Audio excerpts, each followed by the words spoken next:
All right, welcome to the September 25th, 2020 Club Cubase Google Hangout. I'm going to do a quick audio test, make sure everything is sounding okay. Bear with me just for a second. And refresh my browser here.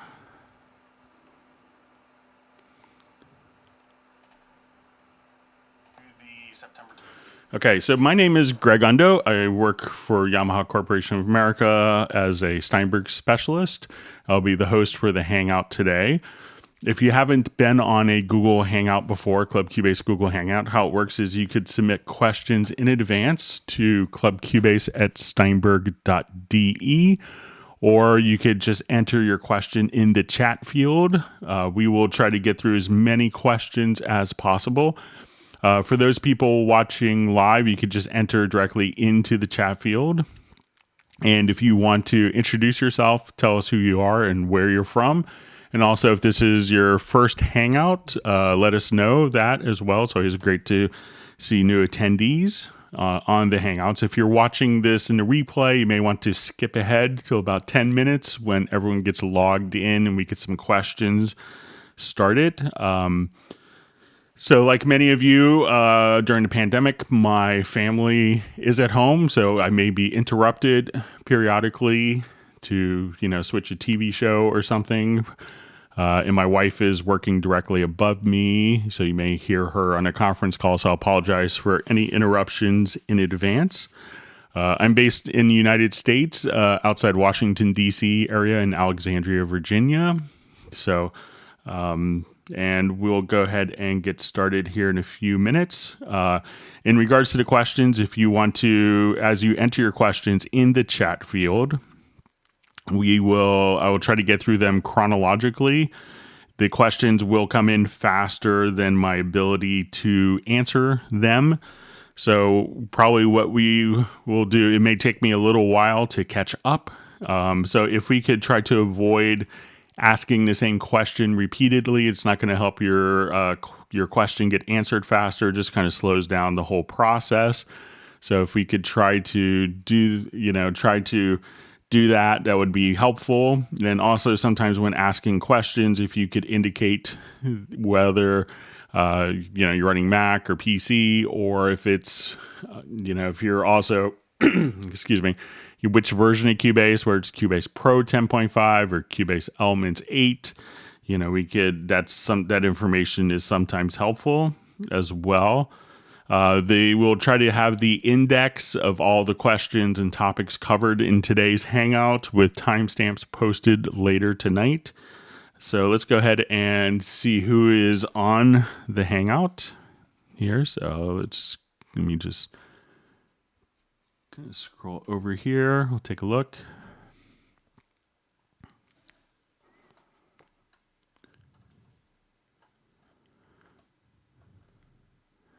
Okay, so we see Jason Sykes from South Shields, England. Good to see you again.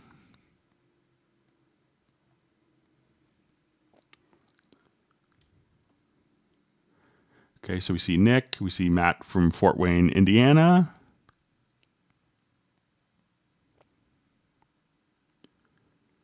Okay, you see Groove Agent 5 question within from Texas. We have Pete from Amsterdam in Netherlands. We have Agent K, who helps out doing some moderation for us when needed. We appreciate that. All right, we see Glenn from Virginia Beach.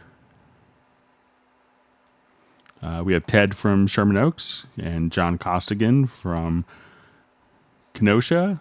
And he's indicating that it is tranquil, so that's good news. All right, so we have Uno from Finland.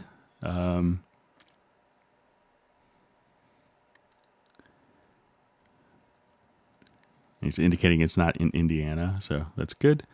All right. We have someone from Humboldt, Texas. Taylor from Pine Grove, Pennsylvania. All right, so we see Pablo from Galicia, Spain. All right, so we have Nicholas from Ghana, West Africa.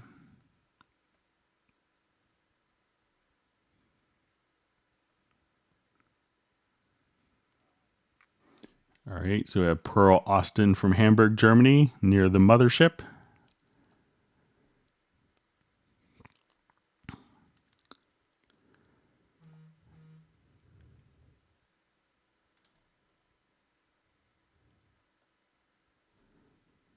Okay, so we have Stockholm. So good to see Jan. We also have so we have 2 Stockholm people right in a row. Alex and Jan. All right, so we have Paul from Lynchburg. I'm glad you figured out your issue with the timeline. All right, so we have Bangalore, India. We have 2 people from India right after each other. We have Brooklyn, New York, Michael A.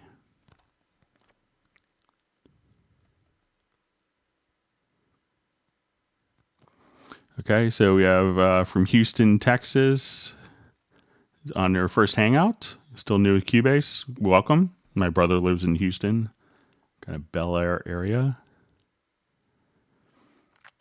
All right, so we have Dan from Australia. All right, so we have our Australian. That's great. So maybe we can do our 5 continents today. All right, so we have Brazil. All right. So I think we have our 5 continents. I'm still waiting to get that live person from Antarctica. All right. So we have one's Pinnable, first time on a hangout. Welcome. We hope to see you on more. All right. So we have Millard Brown from Pennsylvania. It's indicating it's a gorgeous day there. We're having a bit of overcast and I think rain in our near future here outside Washington. All right, we'll check how we're doing on time. We'll get started maybe about another minute or 2. All right, so we have Dan from Sao Paulo in Brazil. We have Robbie Bowling from Dallas. All right.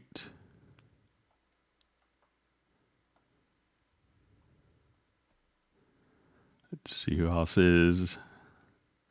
All right. We have Soren from Sweden.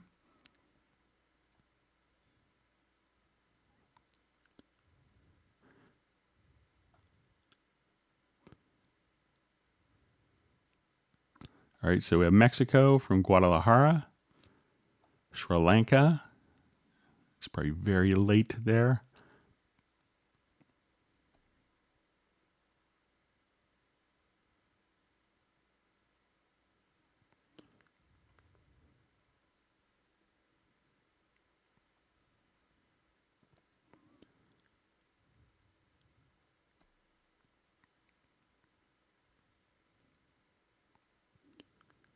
All right, so we're waiting another minute. All right, so we see Michael from Weatherford, Texas. All right, we have Oklahoma City.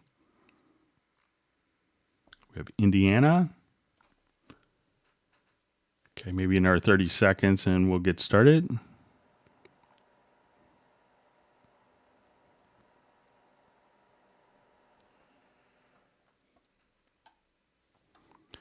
Okay, so let's go ahead and scroll up from the top. All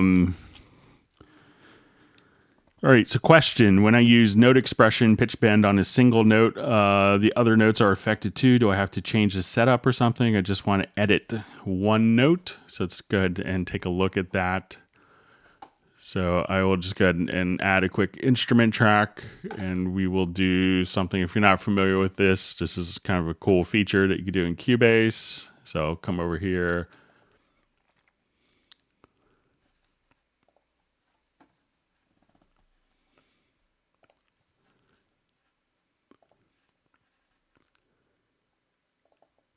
All right, so let's say I'll just play one chord here. I'll just record one chord.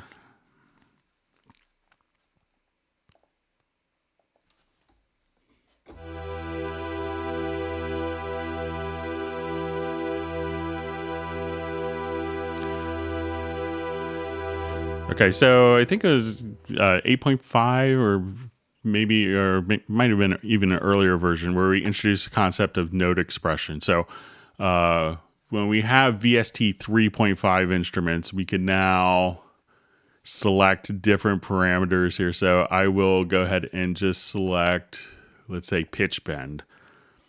And I want to take one of the notes here and double click on it. And when I double click, we could go directly into an editor just for that particular note. So let's say if I want to draw in pitch bend just on that one note without doing pitch bend on the other notes.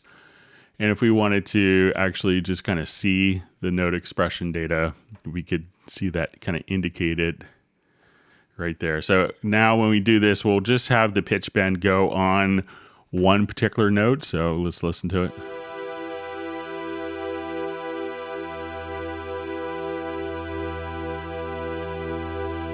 All right, so let me see if I drew in pitch bend actually. All right, so I just drew in volume instead of pitch bend. So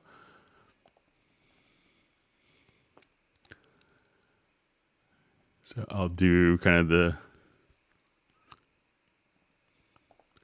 same functions here. So let me just, but as you want to do this, basically what it's going to do is to just select, and let me just see if I could,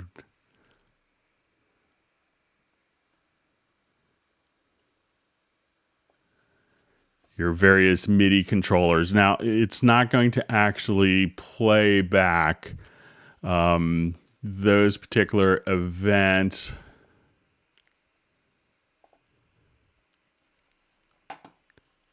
And let's just see if I could. So, but it's going to need a VST 3.5 instrument. So if it's doing it on all of the instruments and you're using a VST 3 or VST 2 instrument, that's how the MIDI specification is actually written. But when you go to a VST 3.5 like Retrolog or Hallian Sonic, Pad Shop, that's when you could get kind of the independent note-based expression. So if you don't have it, you'd need to take advantage of note expression on individual notes, you need to have it go through a VST 3.5 instrument.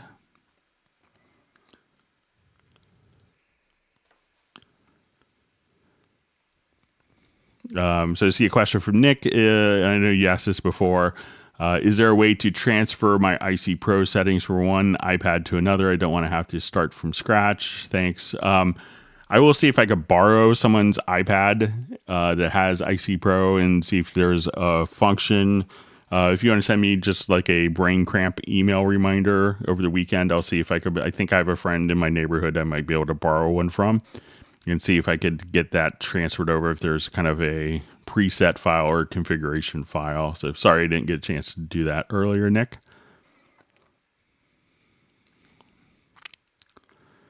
Okay, so hey Greg, could you show us how to get the MPC type of swing within Groove Agent? I just bought Groove Agent 5. I'm from Texas. So if you wanted to do that, we could do it a couple of different ways. One is I'll just kind of start off with, I think I have a project that might work for this. So I'll just get to this one.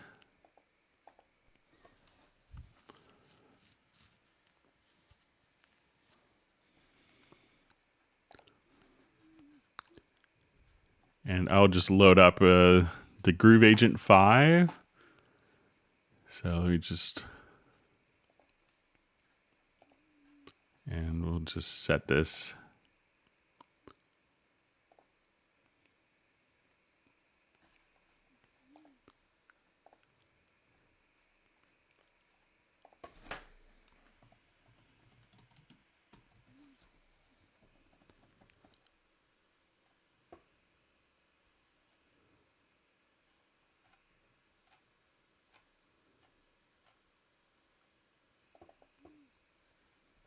Okay, so let's say I have just a bit of my swing here. So let's say,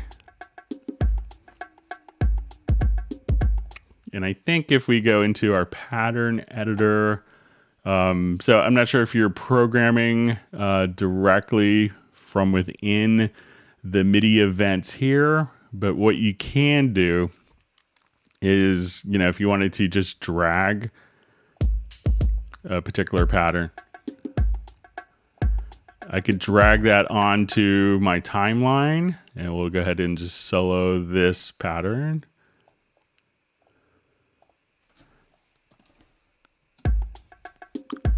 And if we go to your MIDI inserts, there's an actual plugin here that works quite well. So it's called a quantizer plugin. And one of the parameters that you're going to have is just a swing. And you could adjust that swing amount into various amounts right there. So let's say if we had this pattern as being very heavily quantized, so I'll just adjust my swing down. And let's say I just wanted to quantize this as 16th notes.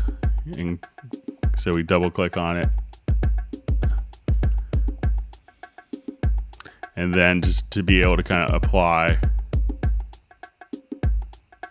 you could do kind of different feels right there. So, there's within the full Groove Agent, you have its own kind of dedicated drum sequencer, and there may be some kind of different groove stuff here, but this is really more for doing your different parts for programming it. And, you could definitely, do some stuff directly in there, but it's probably going to be more in the actual sequencer here. And if you have particular grooves, like let's say, if I have this drum loop, we'll listen to it. And let's say if I wanted to play these together, but they weren't locking, I could take the feel of this, go to my hit points. And as soon as we go to the hit points tab, I could just say, let's create a groove. And then that shows up in our quantized presets. And now I could double click here. And when I hit Q, this will automatically quantize those events to match the groove so that the two are kind of lined up. So before, if we undid that, and now. So those are a couple different ways of getting kind of MPC grooves, but really kind of check out the MIDI inserts and go to the quantizer plugin. And it's a great resource that a lot of people use.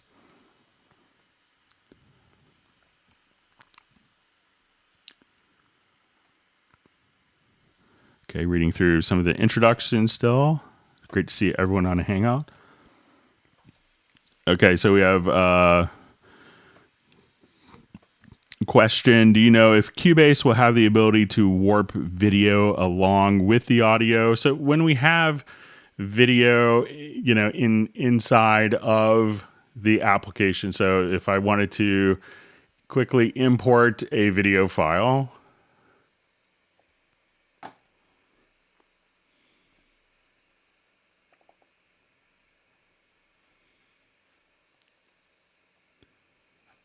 okay, so now we have a video file here. So we could do some basic cutting and editing of the video, but as we wanted to work with a particular video event, we're not really going to do any time stretching on a video file. But what we can do is, as you work, you could actually, if we go to the studio, or rather the transport, and make sure that use video follows edit mode is enabled, as I move a particular event on or a MIDI note on our timeline, that we could see, let me just turn snap off.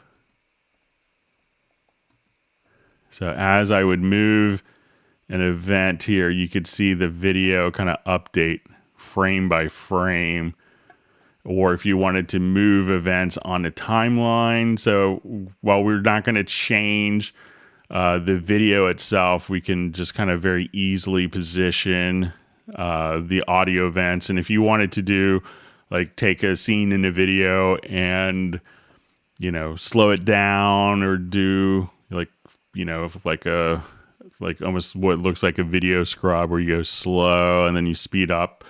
You know, Cubase isn't really the tool for that. You could use a video editor, and if you don't have any money, there's free solutions available as well. But, you know, if you wanted to, you know, stretch the video, you know, Cubase isn't really designed for that. And what the intention is to take the existing video and be able to compose and have music and MIDI aligned with the video that's in there.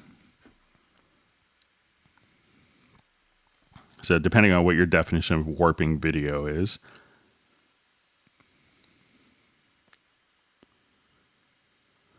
All right, so just seeing a comment from Acme Brand. Hello, everyone. Cubase is the best. We're glad you like it. No other DAW offers this type of in-depth free tutoring. Thank you, Greg, Steinberg, Yamaha, Agent K.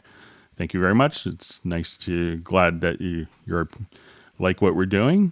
I think the developers in Hamburg and the product planning all do a wonderful job. There's lots of people working hard to bring great solutions. Okay.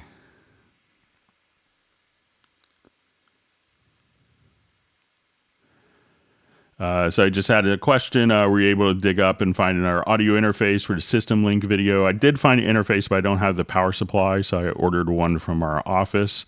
So hopefully I should have that in the next couple days.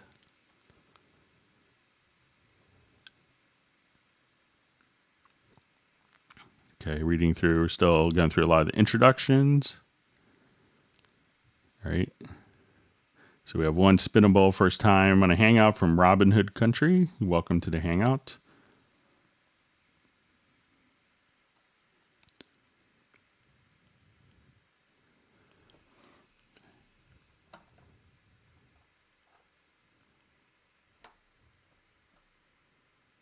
Okay. Just going through, sorry, my chat field jumped on me.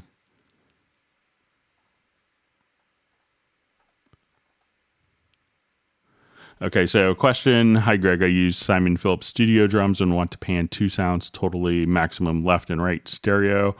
I exported the kit to the mixing console, but don't get the right results. Any suggestions? All right, so I think I have the Simon Phillips drums on here. So let me just see if I have it.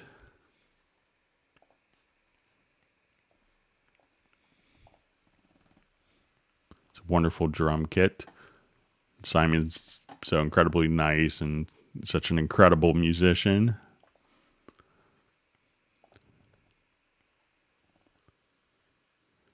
All right, so I had the jazz drums.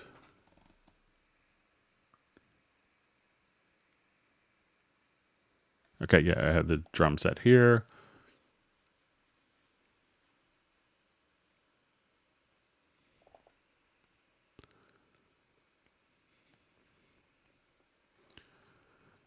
Okay, so let's say I'll just...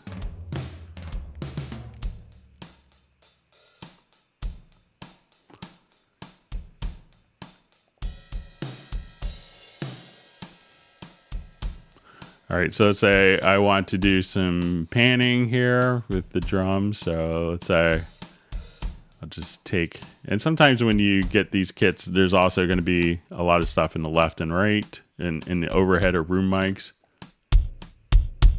All right, so let's say I wanted to do this. And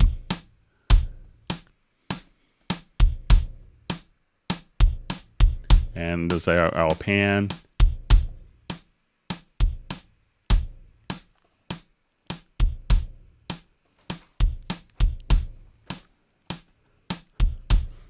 Okay, so I'll have those done, and now what I want to do is to carry this over into the mix console. So I'm going to say export mixer and effects to Cubase. Okay, and I will just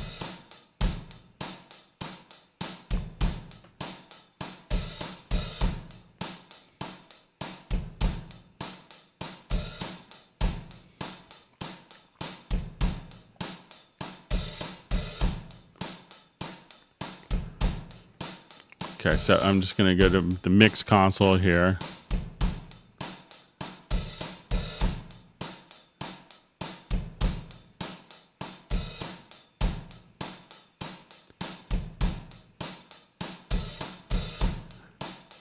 So say if I just solo the kick and the snare.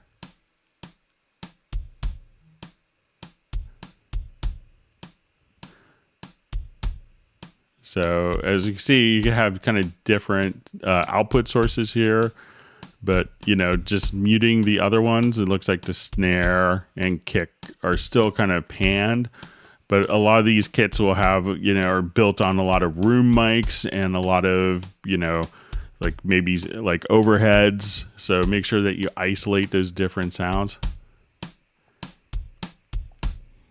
But that seems to kind of make sense kind of for what it's doing. So it looks like that is carried over.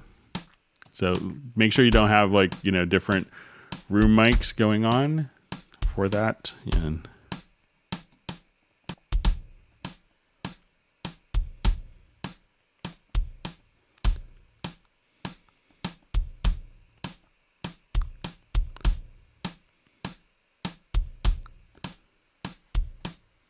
all right, so let me just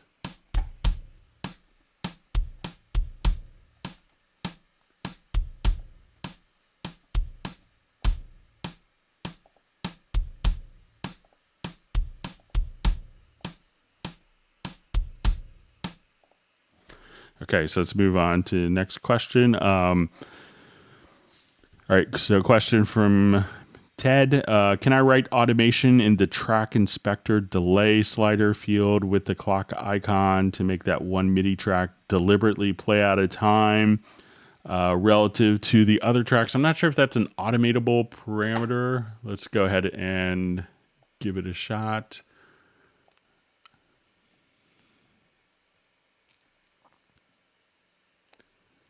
So I'll just revert this. I think I have just a little MIDI clip that we could duplicate.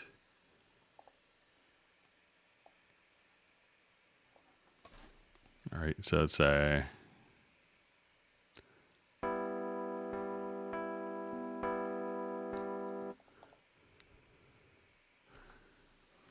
so at this point I will duplicate this particular track. And I think it's the track delay here. So I don't think that's going to be automatable.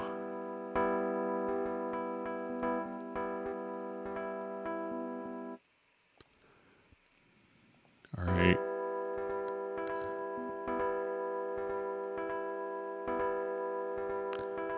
So you could kind of have it set for different parameters, and then it's going to be kind of a static value, but not really changing its time position. So you may have to, if you wanted to do that, the only way I could think of doing it, if you wanted to keep the original at its particular time, is, just kind of manually copying it. But, that's one of the parameters that isn't automatable. It's kind of intended to be kind of just a, we need to have this track come in a little early to trigger compressors and the attacks of compressors, or, this has a particular latency path that we can't resolve otherwise. But if that's, so if there's, if you wanted to change, I think you may have to kind of do that a bit automated, or you might be able to, record the audio output of that and be able to move. So let's see if we could do that if you're going for a particular effect. So I'm going to add a group track to that, and I'm going to add a stereo audio track.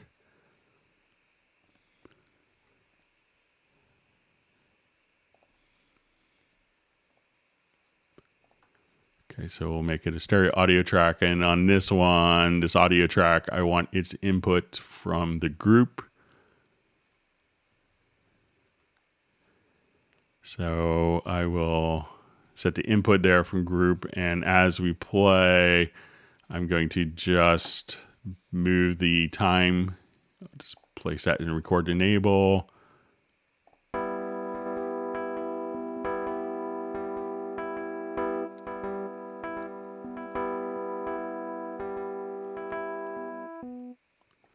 So now when you go back and listen to that and the original,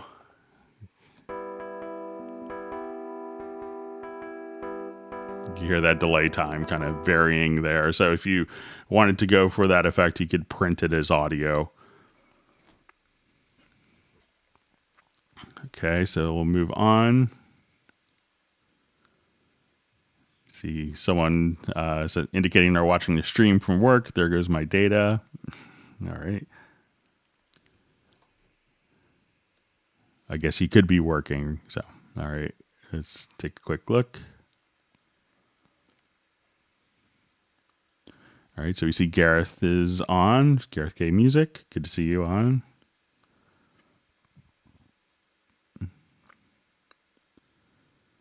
Okay. And Jason's watching it while he's taking a bath. So sounds pretty good. Wish I could do a hangout from my bath.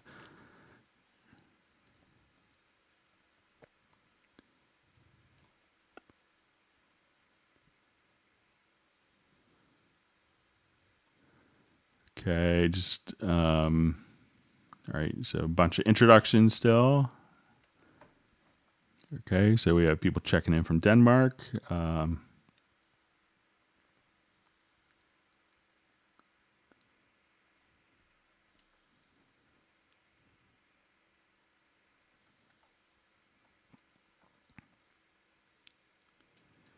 Okay, so we have a question from Alex. Question, I have a small keyboard, only pitch bend and mod wheel. I would like to map the mod wheel to expression and pitch bend to dynamics in Spitfire orchestral library contact. Thanks. Okay, so if you wanted to change like your modulation, so I'll just go to this particular MIDI track and I will open up something called just a MIDI monitor. So, and when I move my modulation wheel, we could see the modulation wheel come here as a controller. So what I want to do now is to take the modulation wheel and have that, instead of outputting controller 1, I wanted to output controller 11 for expression. So if we go to the very top part of the top inspector tab, we can click on this little squiggly line on the first row of icons all the way to the right, and we could just set it to local or global if you want. And I'm going to activate something, and this is an input transformer. So what I want to do is to transform as our function, and we'll say type is equal not to notes, but to controller. And at this point, I wanted to, modulation is controller 1, expression is controller 11. So I want to take my controller value 1, which would be 1, and I want to add 10. So now, as soon as I move my modulation wheel, we now see that it's outputting controller 11. And I'll just see, so in the second part, and pitch bend to dynamics in Spitfire orchestral library. So whatever, you know, your dynamics is mapped to, a lot of times that may be mapped to controller 11 or some other controller. I don't have any of the Spitfire libraries, but if we wanted to do this, so let's see if I could transform, type is pitch bend data, and let's see if I could turn it into,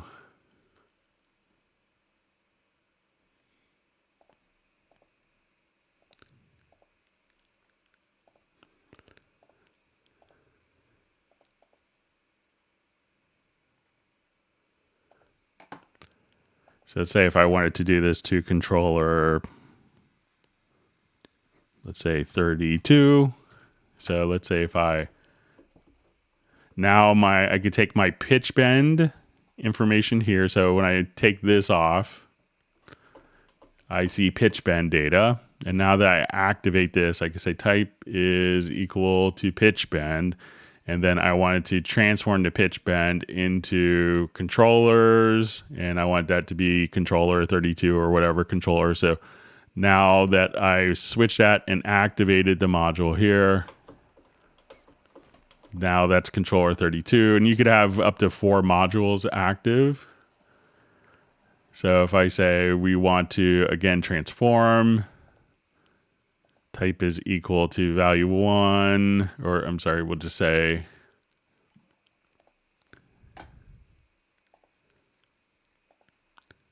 so I'll just say controller, we want to add 10.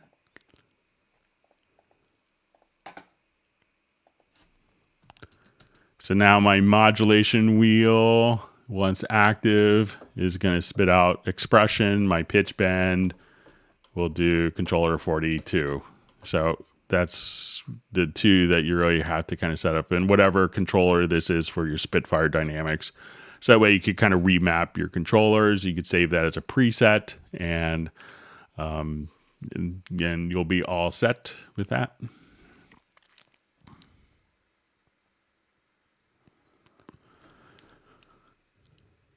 Okay, so we have a question: how to adjust the tempo of an imported MP3 song without losing the quality. There's a number of ways of doing that. So if I wanted to, you could be losing quality just by doing an MP3 conversion, but a couple ways of doing it. Let's say I have just a file over here, just a quick 2-track.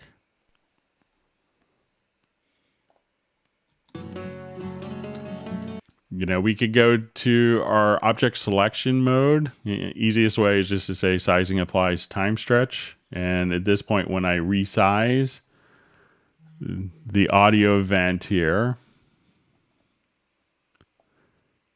I could just say, okay, I just want to grab that edge, and that will just do time compression into that amount of space.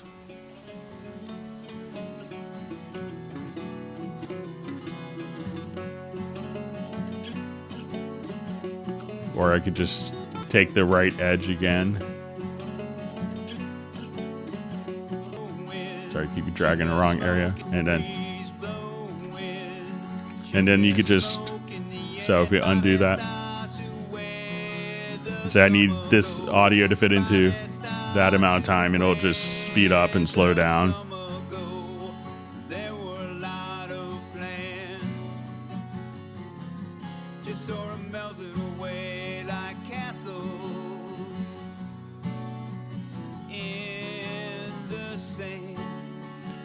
So that's an easy way to do it. You could also do time stretching from your process menu as well. So if you just wanted to come over here to time stretching, you could, use different algorithms here as well. So MPEX is high quality, the elastic. And you can say, this is this long, I need it to be this long, and, bars, beats, seconds, samples, BPM. So a couple different ways of doing some time stretching there.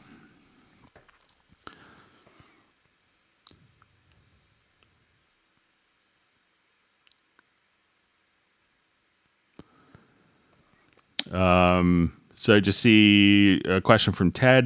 Can I create round robins by slicing a sampler track of 128 consecutive guitar notes, perform soft to loud, and drag into a key for Hallian velocity switching? You don't even have to do it from a sampler track. You could actually just, drag and drop, once you have kind of the slices done, you could drag and drop those, straight into Hallian. So let me see if I have a quick drum loop that's, that I could pull up quickly here.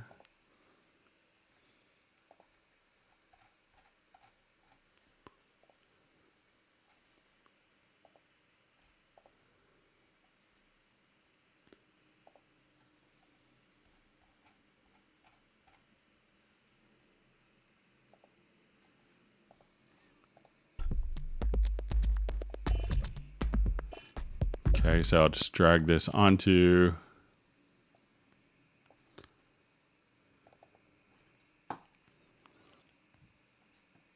Okay, so let's say if you even want to, let's see if this will work if we just do our slices.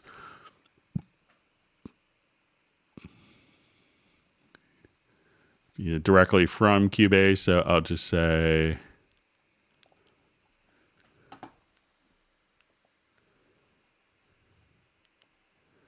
okay, so now as we've done this, we now have our audio file that's been sliced, and let's just open up an instance of Hallian.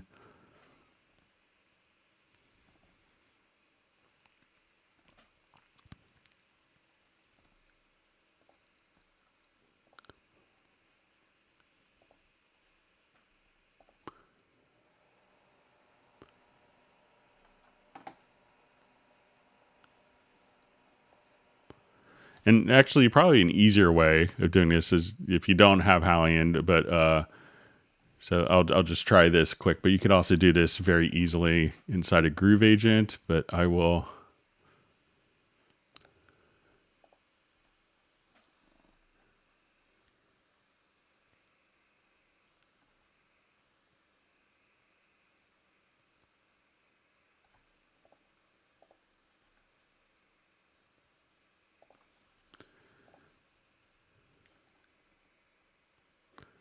So I'll just come over here to my sample.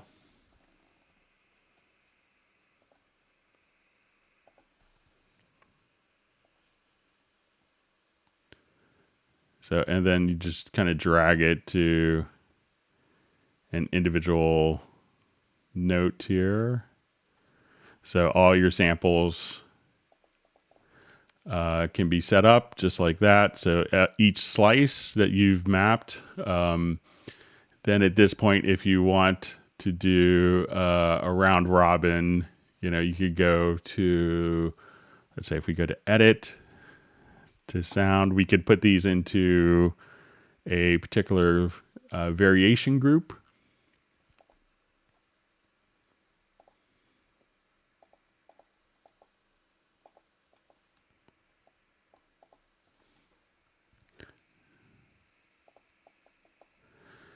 And at this point, when we go to the mode, we could just set that into round robin, and that will do different slices. So that's how you could do it inside of Hallian, not necessarily using the sampler track.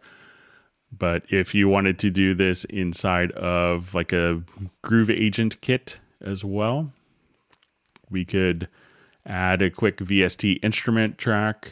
We'll do a new Groove Agent SE.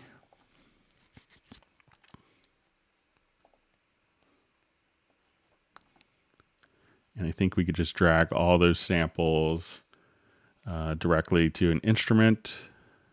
And as we do that, this automatically that splits it. So the Groove Agent will not allow you to, you could drag, I guess 32 samples onto an individual pad and be able to kind of, if you want to do that globally, but it looks like, you could do it either way, but in Groove Agent, you could just put this into, if you have all the samples onto one particular pad, just put it into round robin here, and that could kind of simplify the process. So a couple different techniques to use, Ted.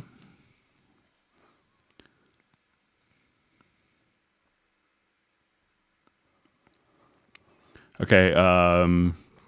So, hey, Greg, can you explain how to sync an arpeggiated line with the click track? So if it is going to be just, so let's say I have, and I wanted to put in an arpeggio directly on this part here, depending where you're getting the arpeggio source. So let's say I play, and I have just and I wanted to put an arpeggiator. So if I just grab like the Cubase MIDI insert here, and let's just say, okay, let's just do an Arpeggio 5. I could just hold a chord. and that's automatically going to sync.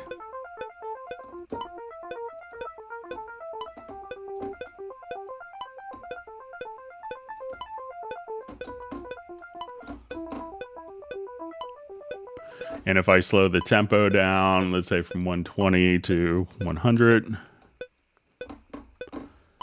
and I again select this and just, would play, then that's going to automatically just synchronize. So, if you're using kind of the built-in, effects, you can just kind of come directly here and be able to.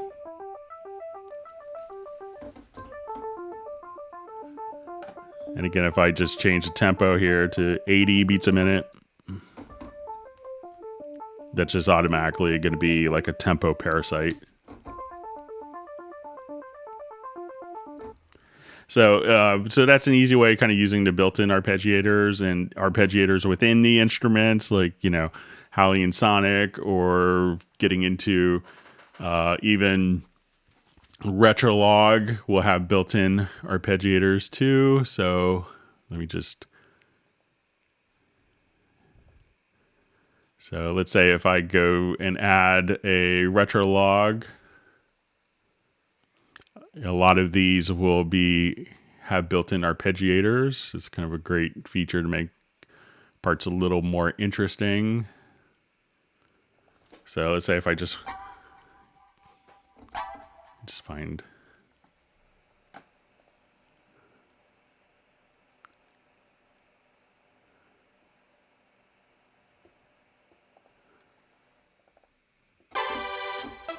So if we just come right over here to, you could activate, your arpeggiator and say.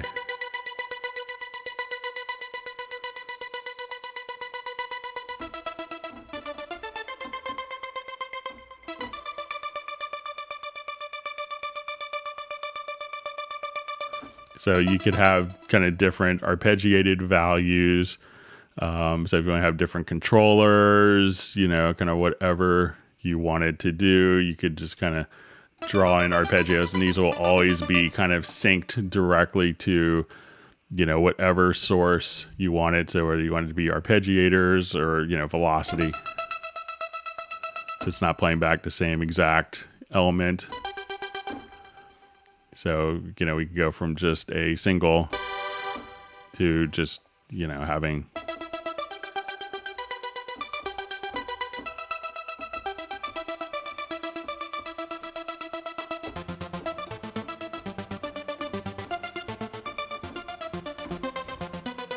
So all sorts of fun stuff you could do with built-in arpeggiators.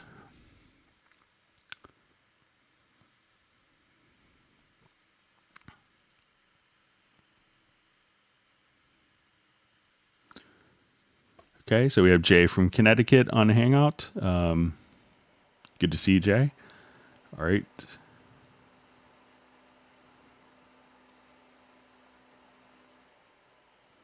Okay, so just seeing a comment. Woo, I use MIDI modifiers all the time. Never noticed a quantizer. Thanks, Greg. Yeah, it's a great little tool. Just kind of get that extra feel. I remember like hang out with Teddy Riley once, doing a demo with him, and I had to program a drum beat in front of like 300 people with him, which is always fun to do. And, just using the quantizer plugin, I remember doing it. I think we were in Hollywood, and I was like, okay, so now I'm very suburban and I could be more urban, suburban, urban, so you could definitely take like a track that you just want a little more of an interesting feel and just be able to just, change that feel very effectively with the quantizer plugin. So if you haven't played with that, feel free to check it out.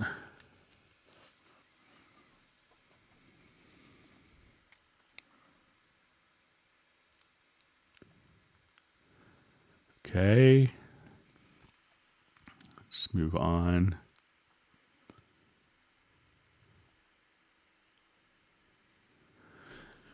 Okay, so just seeing from Michael K, or from Michael Teams rather, got an arpeggiated line from an ARP 2600 that starts out synced and then drifts away slowly. So if it's ARP 2600, I'm assuming that it's not MIDI. So that could be something where, if the arpeggiator is losing time, and it's kind of something that could happen in older synths where they kind of drift. You may have to kind of manually go and edit those, but I think you could do that.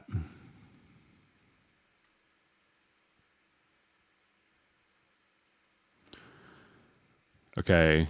So just seeing a question. Hi, Greg. How do I manually add sustain when I press my sustain pedal during recording? So if I'm here in, let's say I'll just switch to a different sound quickly.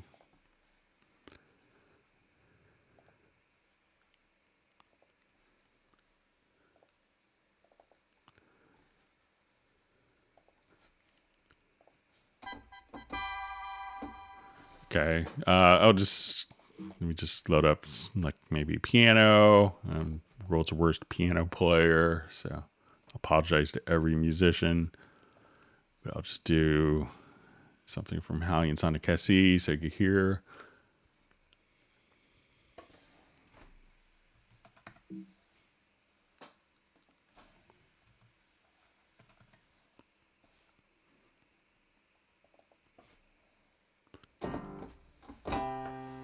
So I have just a sustain pedal. I think let me find it with my foot. Okay, so as I go to, I'll just put this into record. So all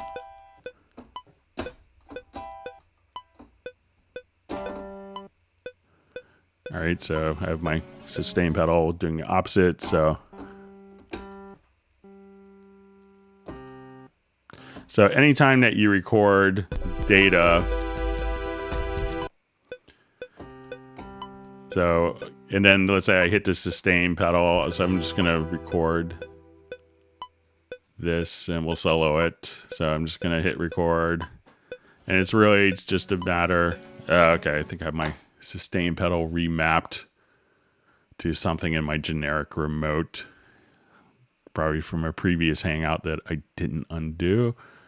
So I'm going to just bypass my generic remote.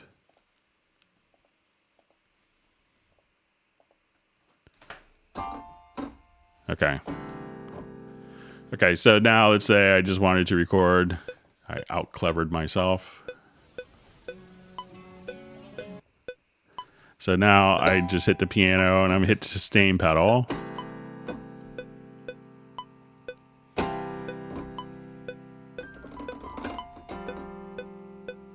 I release the sustain pedal. Hit the sustain pedal.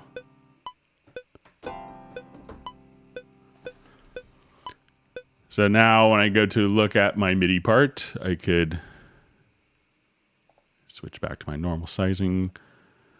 We could see our velocities indicated here, but if we just click here and say show use controllers, we'll now see our CC64 just directly indicated right there as our sustain is just recorded directly with the piano part. So if you hear it kind of functioning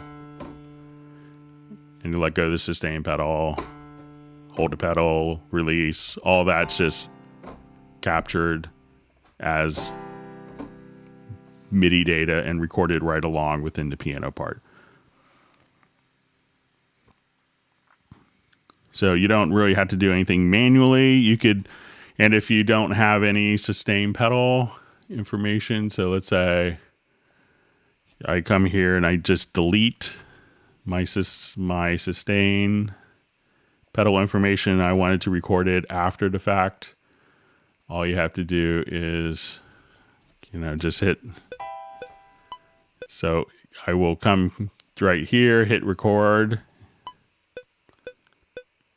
And then we can hit, if you have the editor open, you could hit this little icon to record within the editor.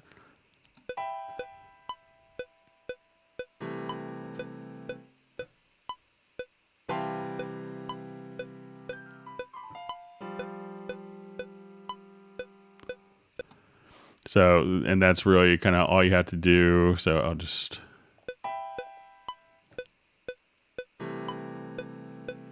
you can see that as I do this, release, then my sustain pedal is just going to be overdubbed right on the event. So, but if you have the editor open, make sure that you have the record in editor function turned on there. But you could also just, if you wanted to, draw it in as well. So once you go to your CC64, just come right over here and you could just draw in your own sustains as needed.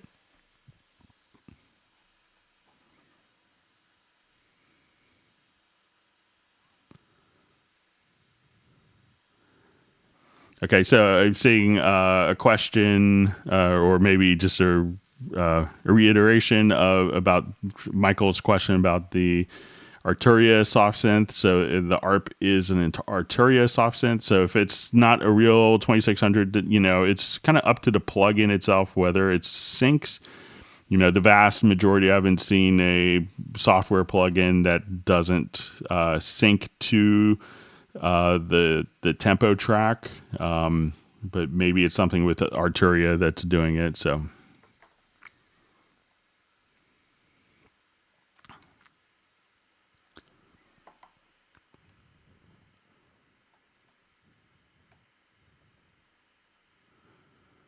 okay, just my timeline, my chat field jumped, so give me a question or just give me a second. I'll go back to where we were.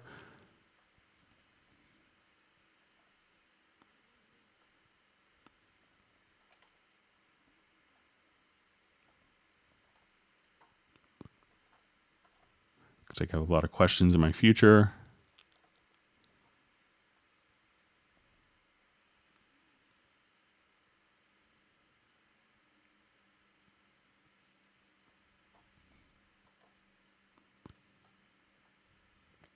Okay.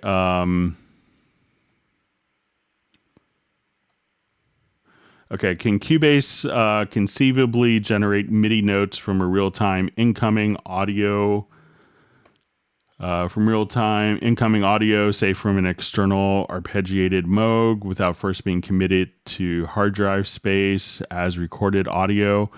So I don't think there's any algorithm that would do it on the fly. I haven't seen any. I mean, there's probably some pitched MIDI stuff. I've seen some people use, like the little inexpensive, if it's a monophonic, I've seen some people use, like, I think it's a Sonus, Sonus, which is a little box. And I've seen it work really well for some things and not well for other things. And you could basically plug in the source, the audio input, and that could generate MIDI out. But it's a piece of hardware that does that. But I don't know anything software that would do that directly. But you may want to look. I think it's Sonus is a company that makes the little box. And it's not polyphonic. But, if you're doing just, arpeggiators, then you're probably, that might be able to work for you. Yeah, and going back to the ARP 2600, I see, Gareth asked if the plugin has tempo sync options, and Michael indicating if it does, he hasn't been able to find it. So I could take a look at it over the weekend. I have some of the Arturia plugins on my personal computer, so I'd be happy to take a look at it, Michael, and see if there is one, but that's probably going to be it. Maybe it's trying to be too authentic and drift out of time with the arpeggios like the real hardware. Okay, so you see Ted Springman's shout out to the Hamburg developers. Yeah, they come up with some amazing technology. So they make my job and my life easier. So I could do these types of things. That's a great point, Ted. Thanks for bringing that up.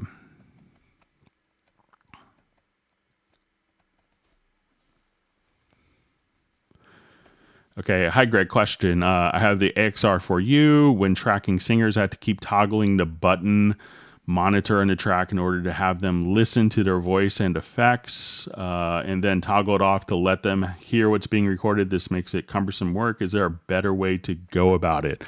I think you probably, if you don't have this preference set, go to Preferences, go to VST, and try to just set it to, you'll see auto monitoring, set it to tape machine style. So by default, I think it's set to manual.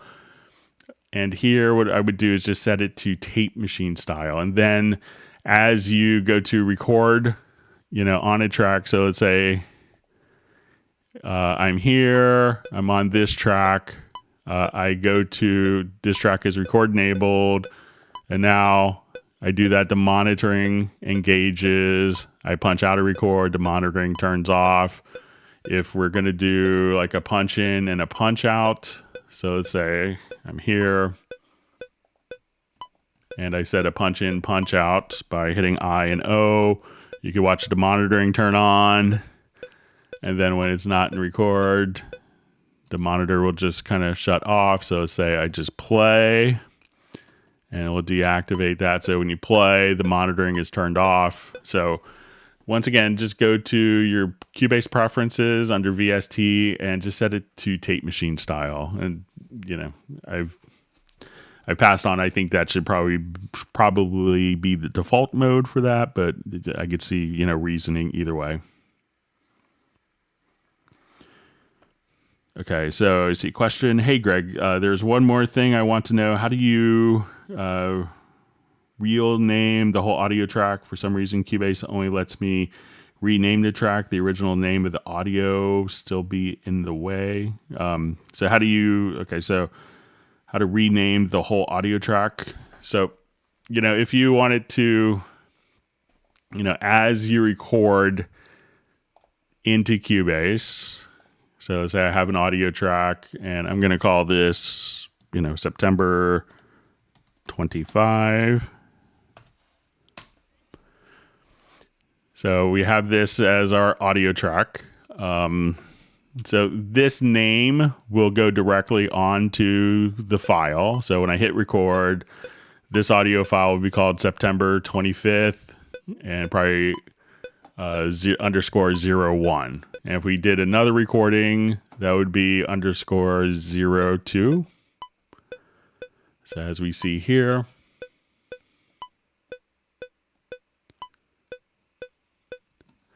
Okay, so we'll make these nice and big and obvious. So when we look at the name of the event, so you can see that. Now, if I select the event here, I could actually just go to the name and then I'll just say, hangout question. And then I type the name in, and then that could actually just kind of rename the file just like that. So when we go into our pool window under media, if I did it correctly, we'll look at our audio files. So we'll see September 25th, 02. The first audio file, we see in the description the same name, but the audio file name is Hangout Question. So you could just change that. Okay, so just make sure I answered the question. So if you want to rename, so how do you rename the whole audio track? For some reason, Cubase only lets me rename the track, the original name of the audio still be in the way. So I think that will answer the question, but if I misunderstood, just let me know. Okay, let's go move on. Thanks for all the wonderful questions. If you learned something new and interesting, please feel free to give a thumbs up. And if you haven't subscribed to the channel, make sure you do that as well.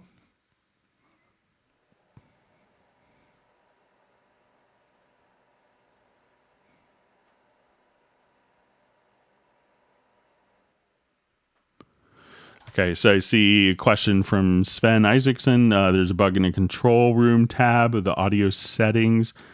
If I launch Cubase with the audio interface turned off, close Cubase and relaunch Cubase, all settings are set to not connected. And then continued. What's worse, the presets also set to not connected. Have to manually program all settings to resave the presets. This does not happen on inputs tab. I can't understand why the settings are changed, but why are the presets changed? This is a big time waster. So I could take, I don't want to necessarily like restart the program for time's sake. But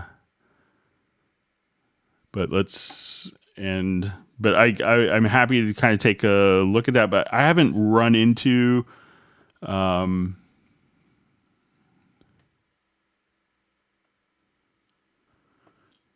Sven, I don't necessarily want to get out of the program to do. I guess I don't mind doing it, but I don't have an easy way of turning off my audio interface to test. But I could take a look at it when, I don't want to necessarily restart everything during the middle of the hangout. But I could understand the frustration, but if there's a reason why, I don't know if you are able to have your audio interface turned on when you start Cubase. I know it's probably not the answer you want to hear, but I could test that and play with it some. I just don't want to have to turn off my interface and everything in the middle of a hangout and restart. So if you want to email me at clubcubase@steinberg.de, I'd be happy to kind of play with it after the hangout.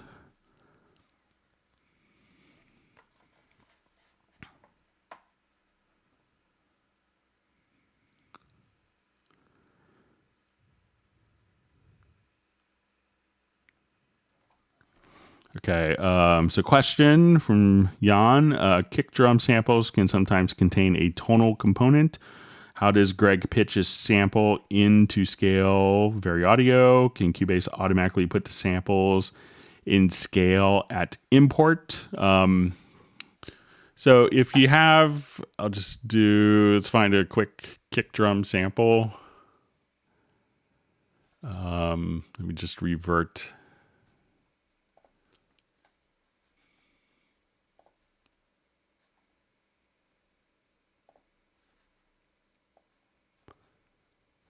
Okay, so I'll just find.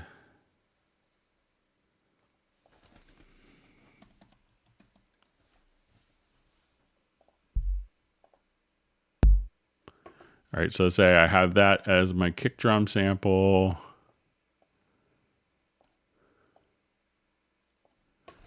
And I'll just turn my snap on.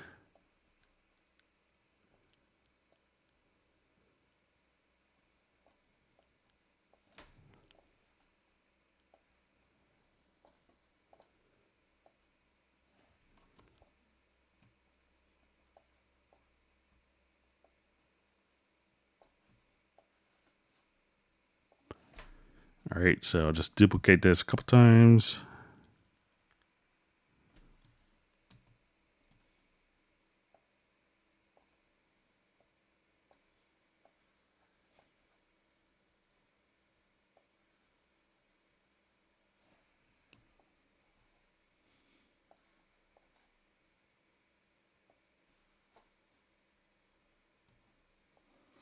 Okay, so let's say I wanted to come over here first.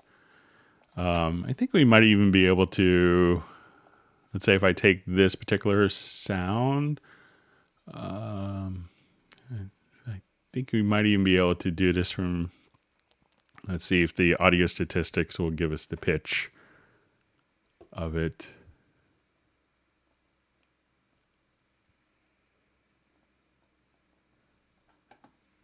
Okay, so we can see sample pitch in frequencies here. So we can say 48K, but it doesn't show us the actual notes. So I will do something clever with the EQ. And so let's say I go to 48. Okay, so all right, so I'll just see if we can get this in Vari Audio.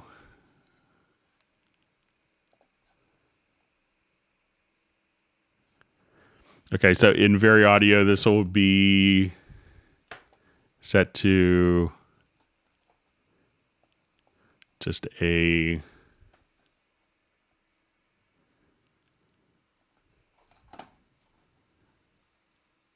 Let me just adjust the...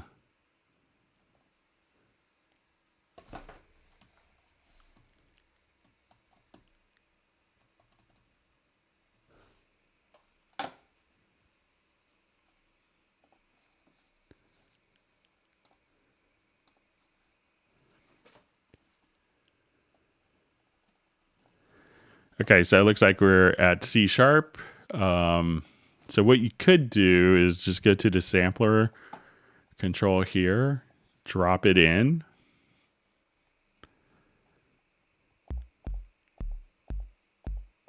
And we'll say our root note is C sharp 3. And let's say I'll just make this a bit louder. So now if we wanted to... Okay, and I've seen a lot of people do this technique in some remixes, and we'll put this into audio warp mode, and I'm going to add just a chord track.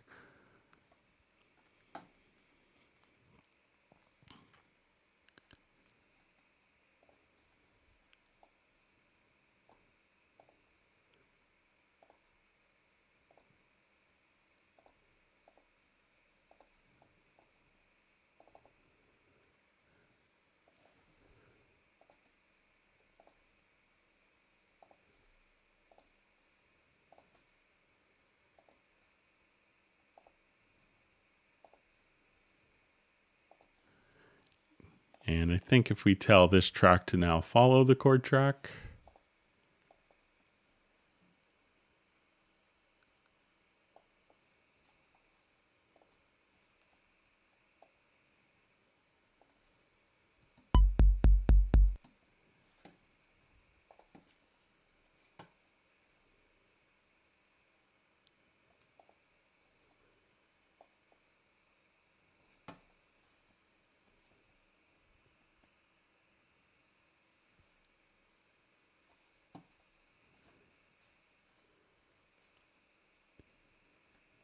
Or now that we have this, we may not even have to do it in the sampler track. So let's say if I go here to this one, I'll go to chords and we'll say follow root notes.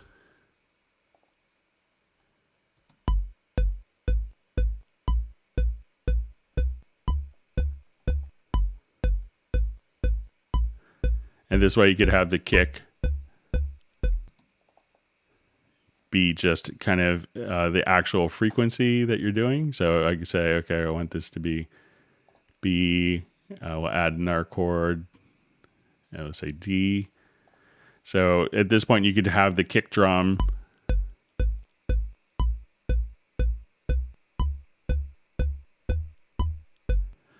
kind of automatically pitch just from the audio sample to the chords in the project if you wanted to.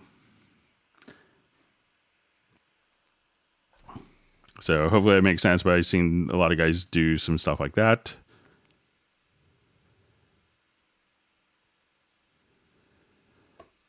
All right, so we see a question from Oren Bynum.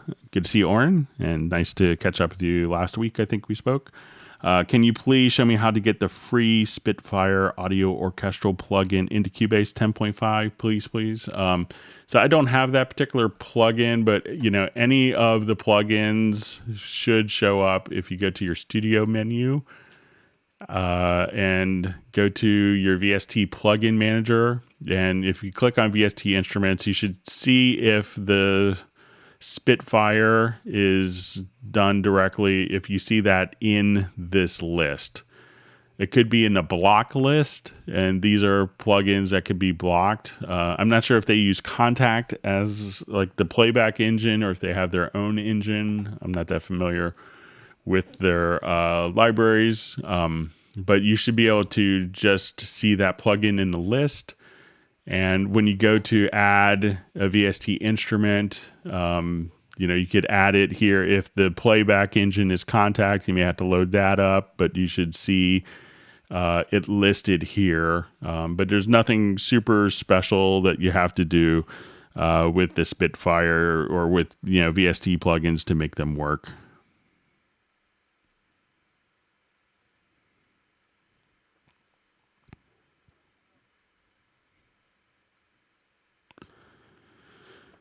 Okay, so we have a question. Can volume data for an audio track somehow be linked to a low pass filter effect? It's important for me to work these two together in the simplest way.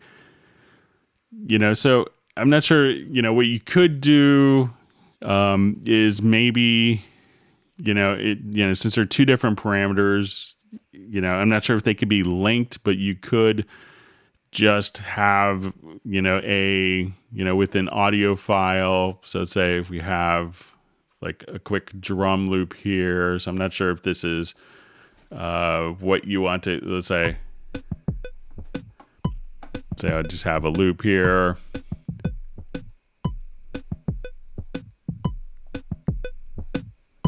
And I'll just put this in. I'll just loop this portion.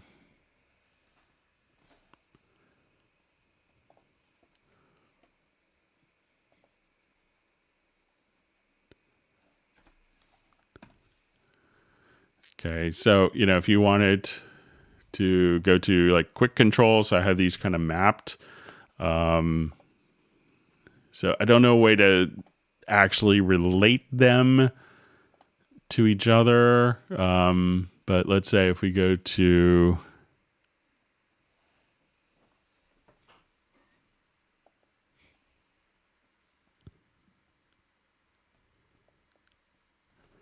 and I just wanted this to be my low cut frequency for slider 2. That, you might be able to, let's say, I'll make sure that it's enabled.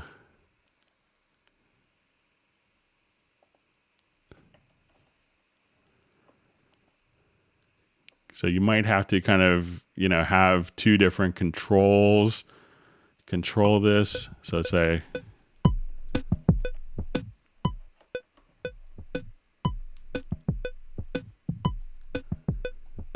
so this would control the volume. And let me just,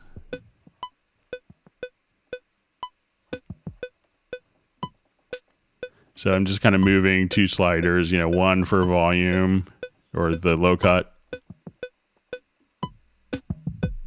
and just kind of being able to modify those two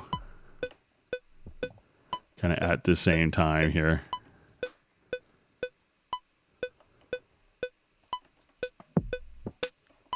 So volume with slider 1, slider 2, it could just be my pre-gain or the gain or the frequency for the low cut filter.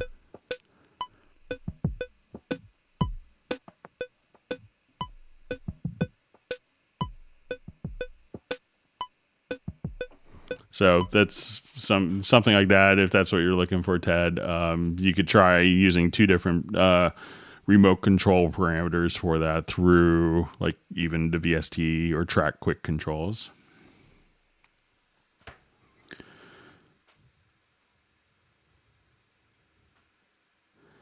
Okay, question. I want to set up an orchestral template with a lot of different instruments effects. Is there an optimal way how to set this up without making the computer suffer too much? A lot of people will come over here and simply, disable tracks that aren't being used. So if we have kind of like an orchestral piece here, I think, so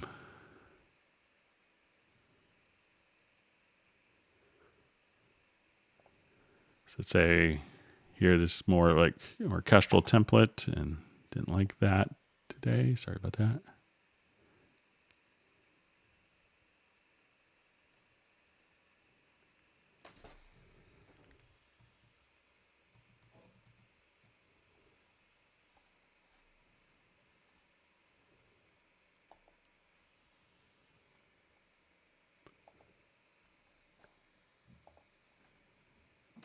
All right, we'll see if we can get it reopened. I may have to reboot my machine. Give me just a second.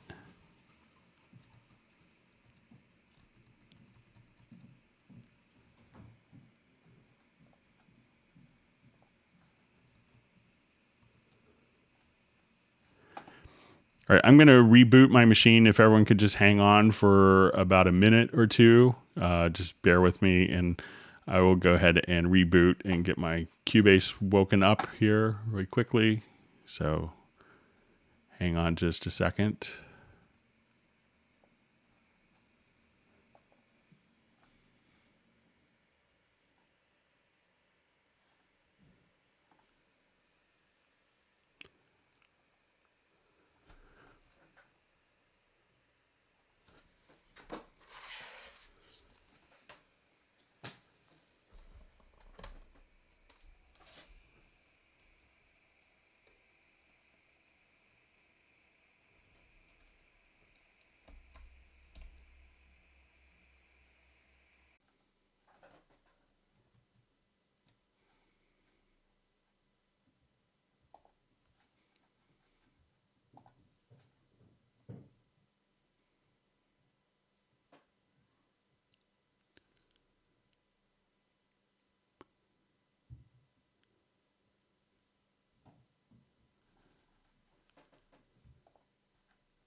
All right, I'm just going to do a quick test, make sure I'm back here.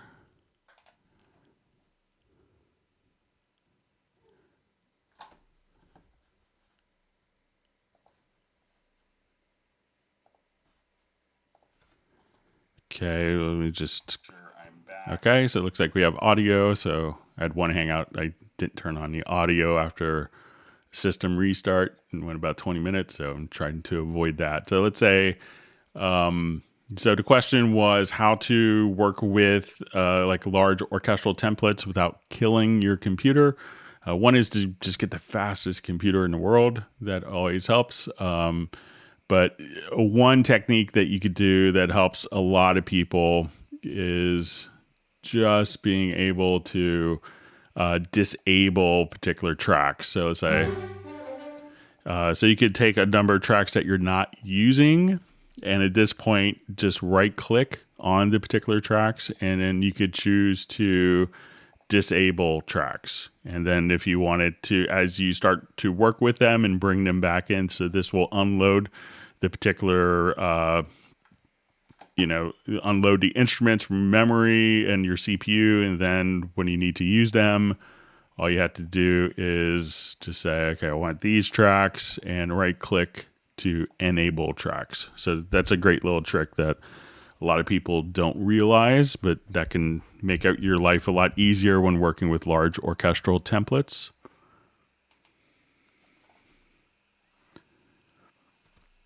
Okay, so I see from Gareth here that he likes the kick and snare pan effect. Can I steal that idea rather than a melody this week, Greg? Certainly. Again, you just have to send me a link to your song, and maybe I will have a melody from later on in a hangout, and you could do a remix. All right, so it's always a personal thrill to see Gareth use little snippets I make up here on Hangouts and incorporate them into his music. It's a sincere form of flattery as I take it. So thanks, Gareth. Okay, so a question from Ace in Cubase 10.5. How can I get an analog bass sound to have random resonance filters without having to draw it in by hand? Thanks. So, if you wanted to, we could just kind of set this up through like an LFO. So at this point, I think I have a project for this.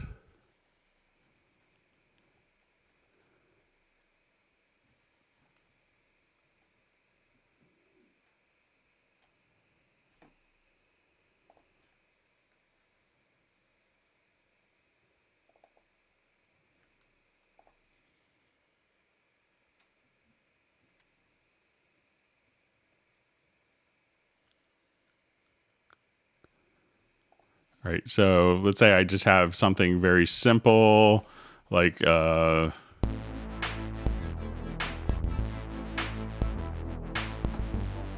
I have like pads and maybe just like a bass.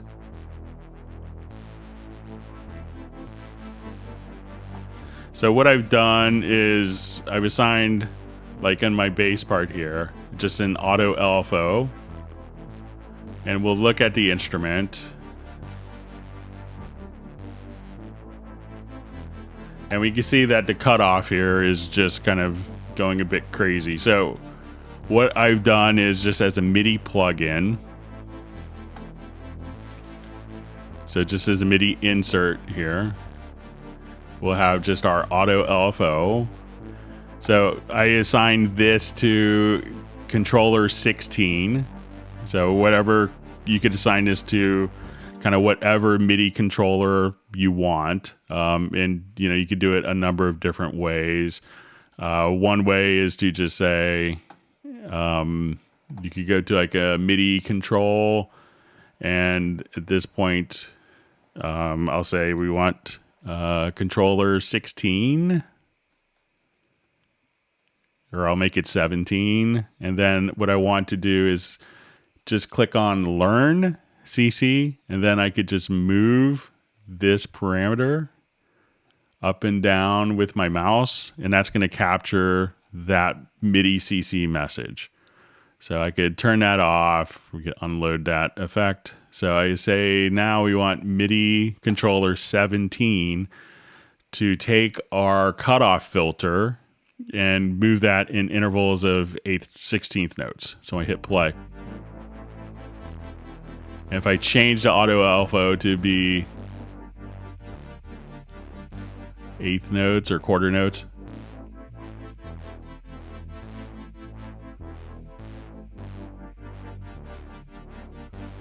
I'll just pan it in the center here. So this is every quarter note is sending out this LFO, and we could have different waveform shapes. So say you want it 8th note triplets, or 16th notes, dotted 16ths.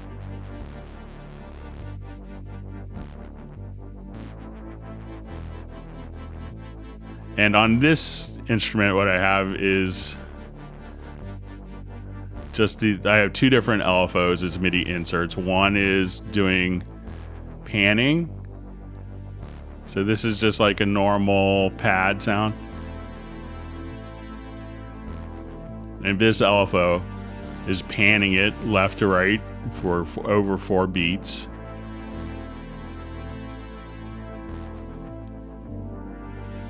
And then I want this one to do the volume.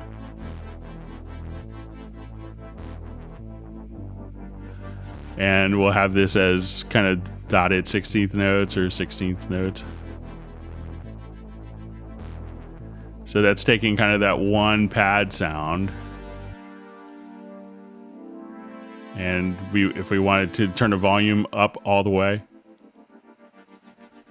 and to adjust the panning. And again, just from that particular sound. So you can do some like really creative things with the auto LFOs, but especially with bass. So if you wanted to, control other parameters as well.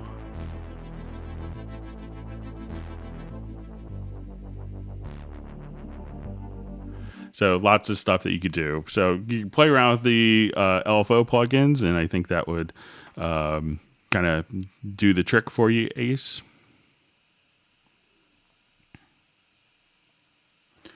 Okay, so a question from Sub 403. Hi bass heads. Hope all are well. Could you go over over LUFS, LUFS, or loudness units, and how to expand the meter range? Thank you. So what a loudness unit is there's always been kind of this dilemma of how actual metering should work for a particular project. So let's say if I open up project like this,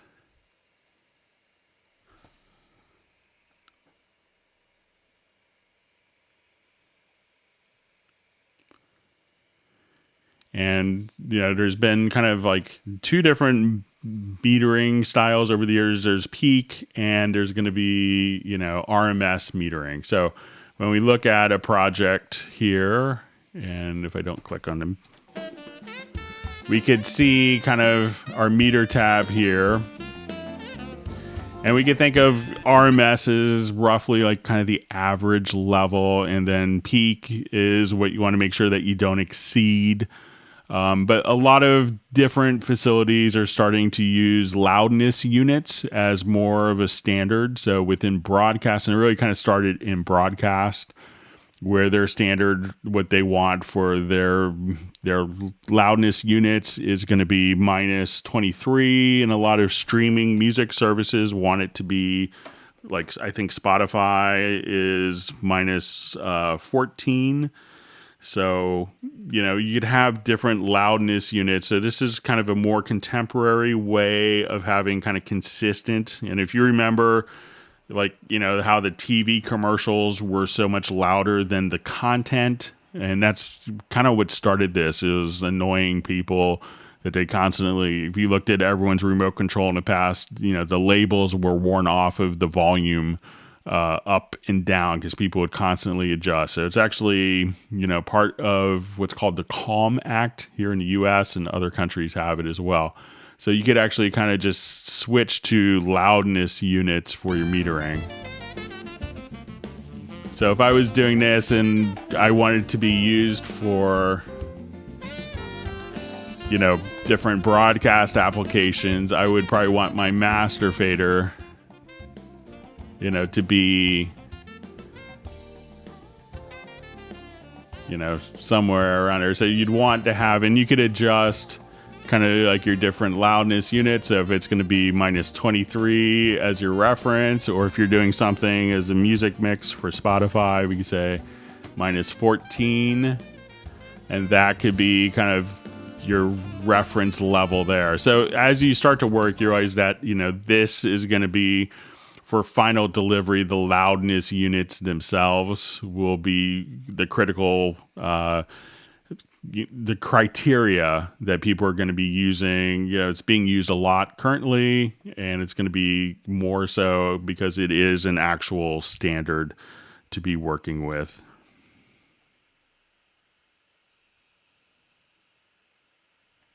Okay.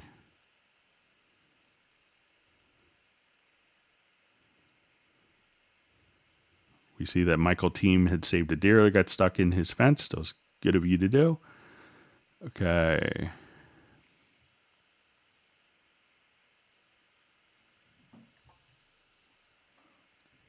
Okay, so I just see a question, comment from Alex Pop. Thanks for the answer. Who more here thinks votes for Greg getting a big salary increase? I'll take that. So, yeah. So, but you could always send nice messages to people at Steinberg and Yamaha in the US if you wanted to express how you feel. Okay. Okay, so we have a question from Gareth. How do I snap the end of an event to the grid rather than the beginning? So let me just come over here. I think we might have some single events. Okay, so let's say I wanted the end. Let me just see if I come over here, and maybe if I set the grid type to, all right, so let's say that's, I want this part to start here, and I want the end.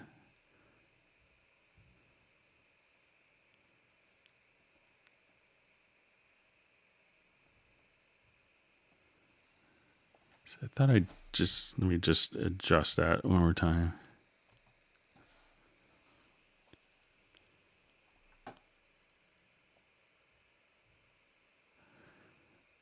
So it looks like just kind of moving the event. I'll just put this snap to grid.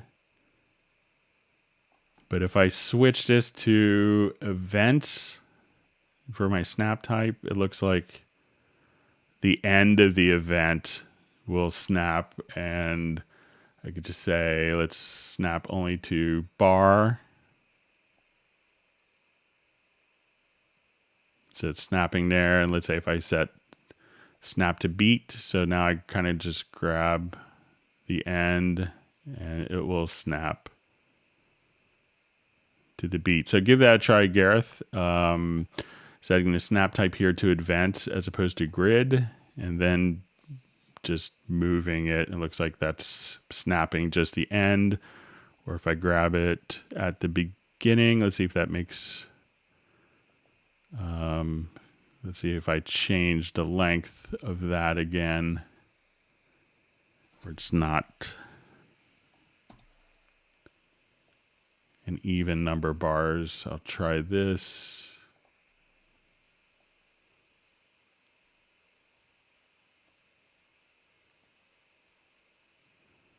So it looks like maybe that's the beginning. Let me just see if there's another.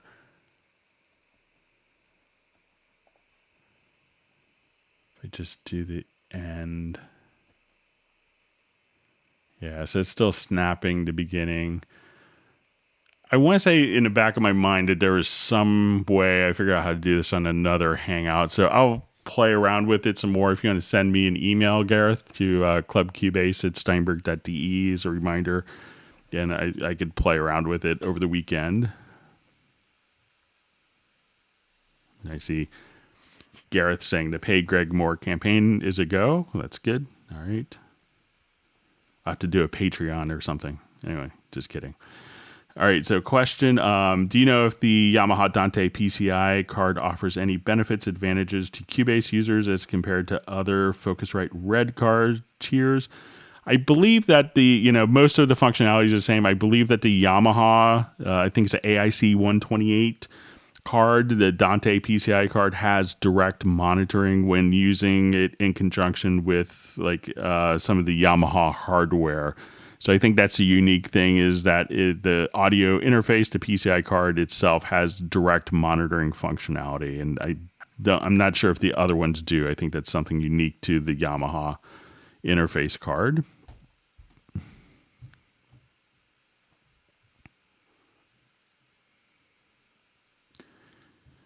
Okay, so I just see a question. Hi, has anyone got any views on Melodyne against Cubase's built-in Vari Audio? I'm used to Vari Audio and know my way around, but just wondered if Melodyne is worth looking at. I think it's only, I think the main difference that you'll see is Melodyne will be able to do polyphonic stuff, and Vari Audio would be more inclined for monophonic solo material. So that is probably the big difference. But if you're happy with what you're getting in Vari Audio, and many people are, and many people love the workflow of it and the sound quality. So I see Gareth indicating I'm based on likes. That's always helpful. So I guess we need more likes. Okay. And Michael wants people to zap the like button. So we'll do that. And Gareth wants an aggregation of the likes. So that's good.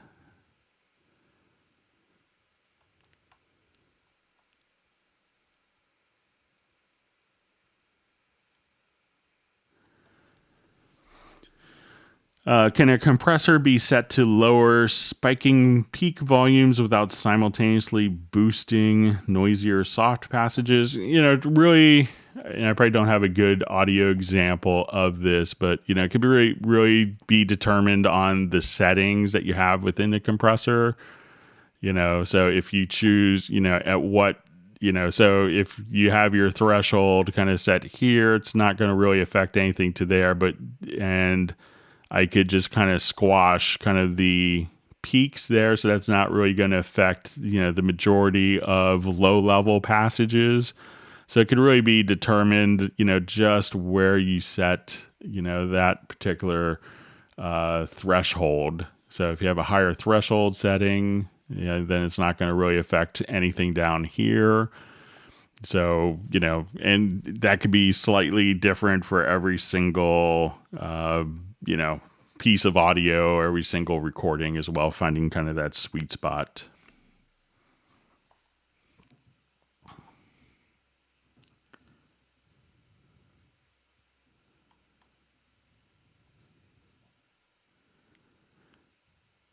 Okay. All right, just reading through comments. Thanks for all the great question.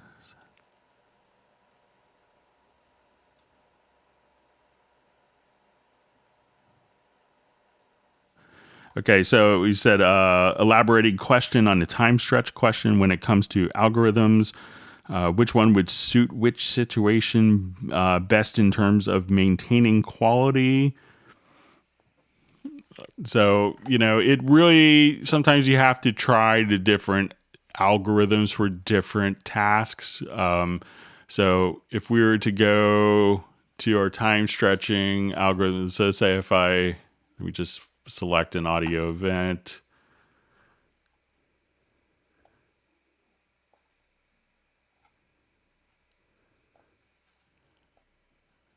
And say just kind of do time stretching. So, and it could be based on the type of material as well. So say I go to my process to time stretch.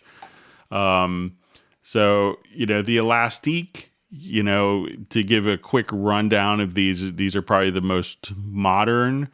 And these are often what's used when we do, different audio warping. So we can think of time, pitch, and tape. So time, think of as more rhythmic, perhaps drums, pitch, probably more in line and better suited for vocals. Tape would allow you to speed up and slow down as you change tempo.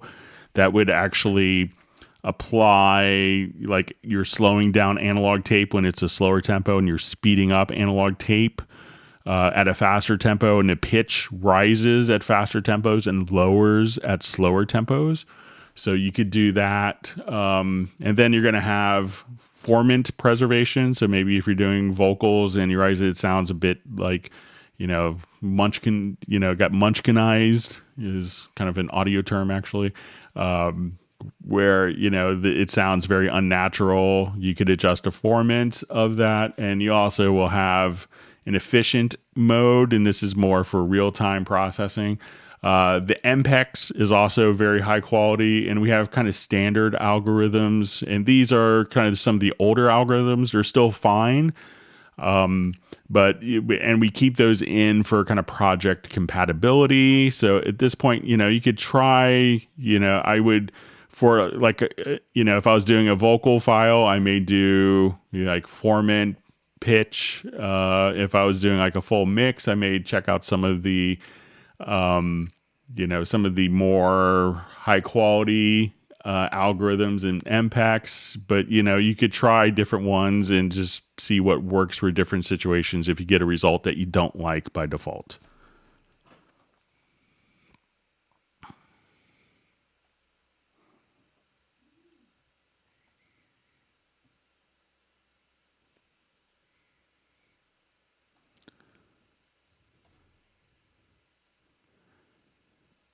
Okay, just reading through some comments here. So just seeing Atlantis, saying Retrolog is king. It's a really wonderful synthesizer.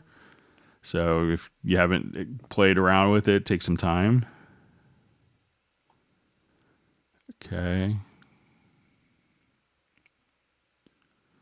Okay, so we have Solja Productions from the Caribbean. So great to have you on the Hangout.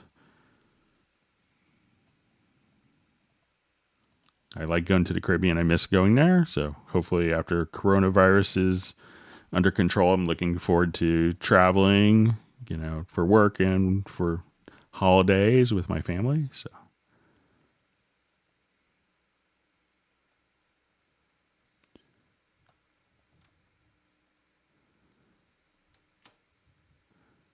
Okay, so we see Xyloom touching base with Cubase.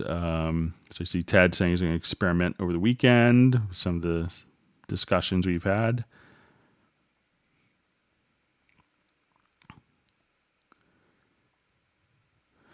So question, what would be the best CPU for Cubase? I know I could tell you a lot of my friends, sorry, my chat field jumped. It used to be that for a while, it kind of goes back and forth, with AMD will come out with something really slick. Like, in the past, they came out with the Opteron. That was like kind of the first real 64-bit mainstream processor, and those were really very powerful at the time, and then they seemed to kind of fall behind with Intel releasing i7s and i9s. There's a lot of people who I know that kind of build computers for a living. Some people, are really liking the new Ryzen systems and are getting great performance with that. And they feel it's kind of, very much a great value as well. So, but I'm currently running like an i9 MacBook Pro. That's what I have, but and they work really well. So I think Jazz Dude, he's usually on Hangouts. I'm not sure if he's on today. Sorry, just trying to get back to my timeline, but he does a lot of computer systems for people, and he's a big fan of the Ryzen chips, and I think they just released a new generation. But if you get an i7 or an i9 or a Ryzen, you're going to be in great shape. So, okay. So you see question, how do I overcome the delay in recording MIDI tracks? I'm using external controller and a click track, and I hear an echo as I'm recording, and the playback is an offset track. So I'm not sure, Jerry, if you're recording a software instrument or just a hardware instrument. So one of the things that can throw people off. So let's say I'll just take a look at particulars to see if I think there's some MIDI parts in here.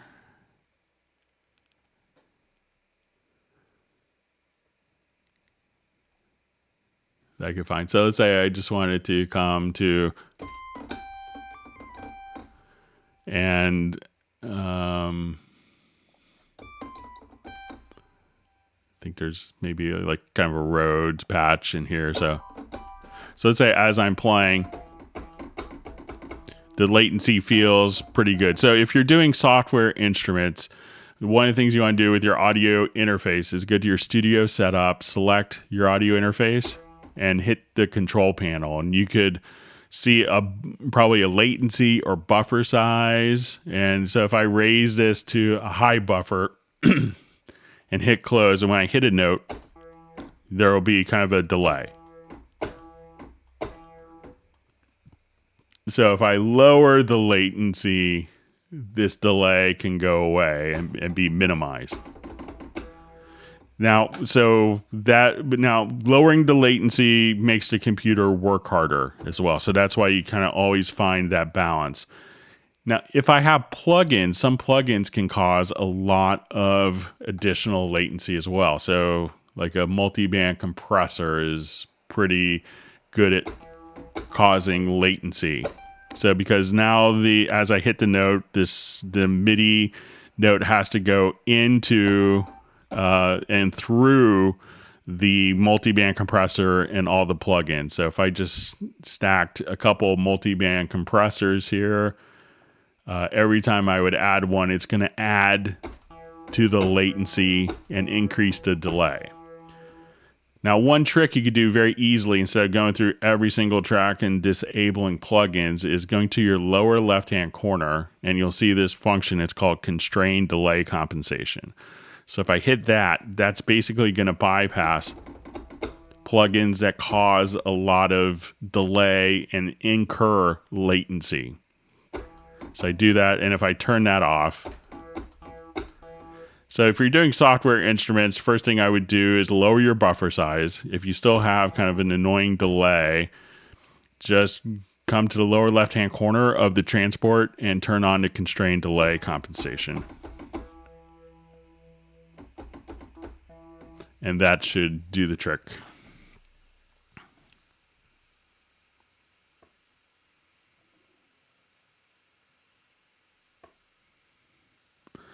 Okay, so we have a question. Is there a way to assign the knobs of a MIDI controller to certain settings in Retrolog so they're always mapped to those settings, or do I have to assign them again in every new project?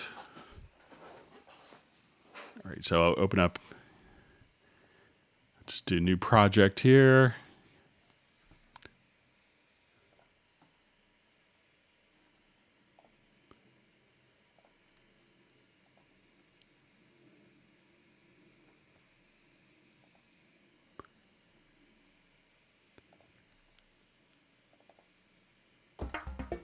All right, so say,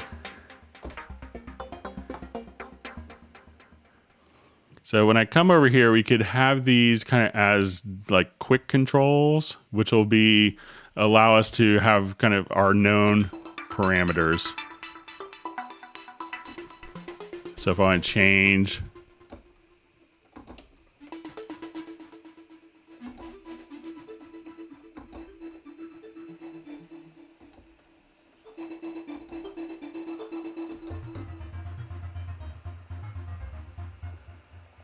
so as soon as I would go back and play these, so, and I could have these saved as presets. So if I wanted to, just go to, various quick controls, I could say, I want quick control 1. I could right click and we could say assign to quick controls, and I'll say oscillator to level. So I'll just put something else. I'll just say we want to add filter key follow to quick control slot 1. So you could just kind of right click and add these particular functions. You could also just, I think if we click on the learn function,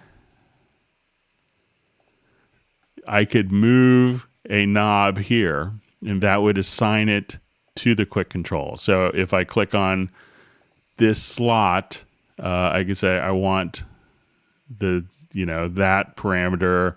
I click on this slot and I want this parameter. And then you could just simply save these as a preset. So you just go to the quick controls here and just simply save a preset. So you can say this will be our September 25th hangout. So I could go for kind of the default quick controls, or I could just say, okay, let's go to my send levels. And now here's my September 25th. And everything will be just controlled directly from your various quick control parameters here. So you could just save these kind of as you see fit.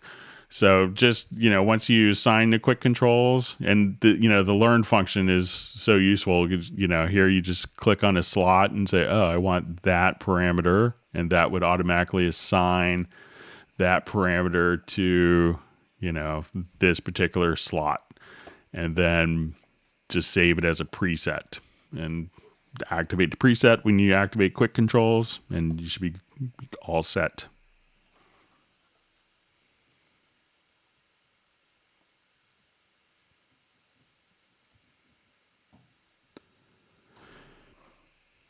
Okay, so I see a question from Ted. When I'm running spectral layers within Cubase and I've created 10 new layers, does that mean I'm using 10 times the amount of hard drive space as a source audio, or is it still RAM at that point? So I believe it's going to just place that onto your computer's hard disk.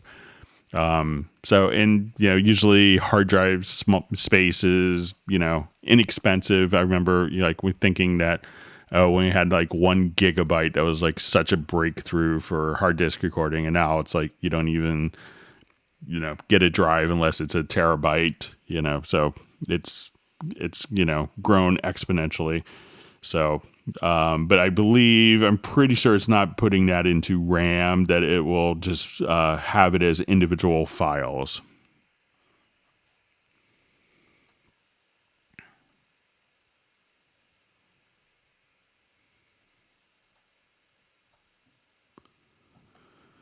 Does Retrolog have any ARP 2600 type sounds? There's lots of different kind of analog synth sounds within Retrolog.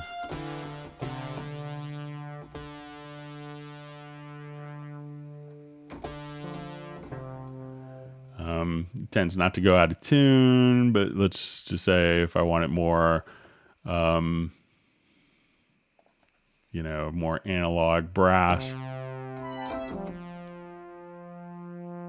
but there's a kind of a wealth of different sounds in here. So even if you want to do like really beefy basses as well.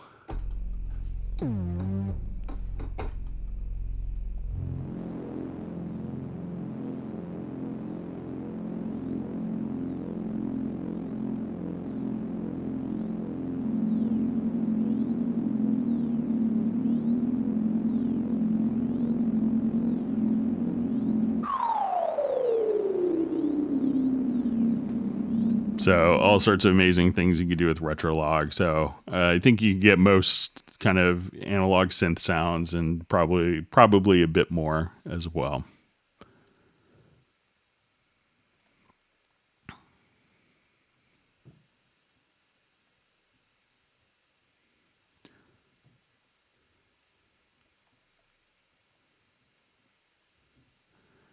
Okay, so just see a question from Ted Spring, probably more of a comment. What I really want to know is what kind of coffee does Jazz Dude drink? I'm done with Starbucks. This morning, the girl told me not to mind the 3 flies in my pastry display. So that's not good. So, all right. And Vinny is, he's a Pete's coffee guy.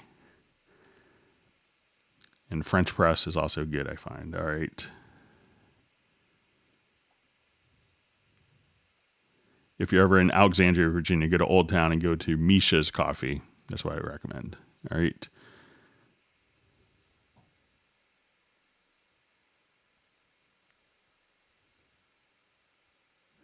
Okay, so I see just a further comment from Atlantis. Hey, Greg, I was talking about if I drag an audio from the media bay and put it on a track, it only lets me rename the track, but not the audio file name, and the audio file will still be in the way. Okay, so let's go ahead and just drag an audio file. So if it's like one of the maybe the built-in loops, okay,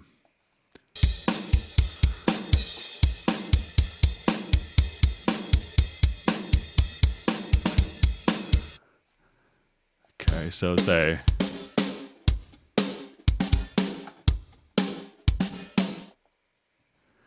okay, so I just dragged that over, and let's say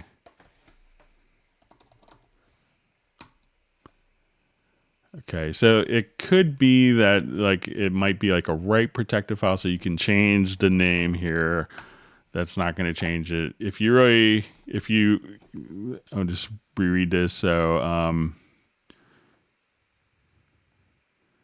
okay, so a workaround that you may do is just go to audio to bounce selection and replace the events.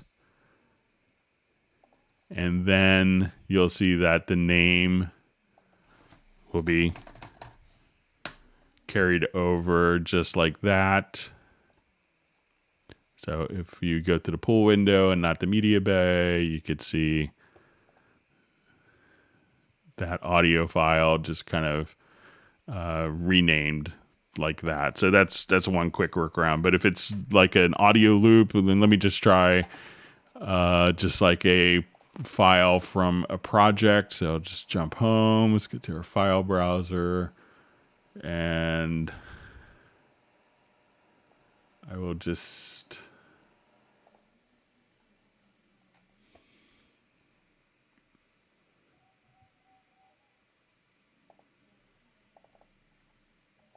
so I just drag this file over, and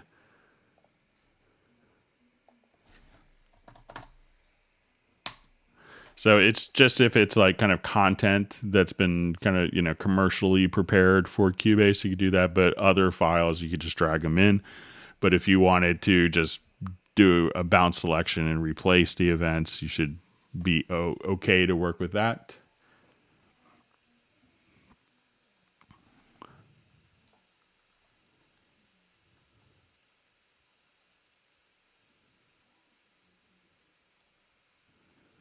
Okay, reading through.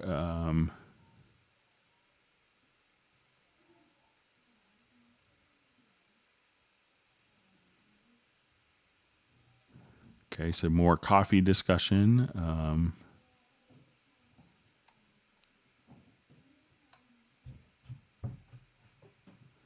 Okay, so we have a question. Will you please show me how to create bus, and will I send that bus to stereo output? So generally, if we have, I'll just go back to an audio file here. So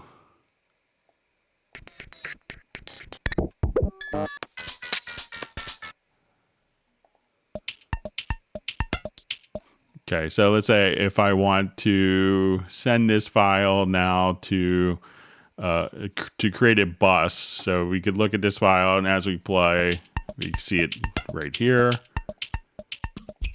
And what I want to do now is I could right click, and if I wanted to just send this track to a bus, I could add a group channel, but I could also just as easily add a group channel to the selected channel or channels. We'll make it a stereo group. And when we look at this group is routed out to our stereo out. So at this point, we can take this track, route it through the group, and the group is being sent directly to the output. But you could also have a group going to another group if you wanted to. So at this point, we could say, it's going through group 1 into group 2, and then group 2 is feeding to the stereo output. So, and this is often used where I want to take like a number of, guitar tracks or drums, and I wanted to, move one fader and have all of those faders kind of go up or down in volume during the mixing process, or also for processing. I want to take a number of background vocals and run it through a compressor. Those are kind of common techniques of using buses.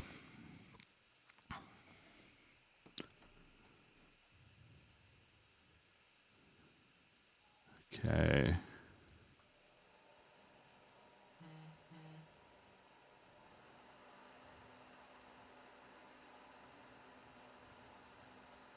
Okay, just reading through some more comments.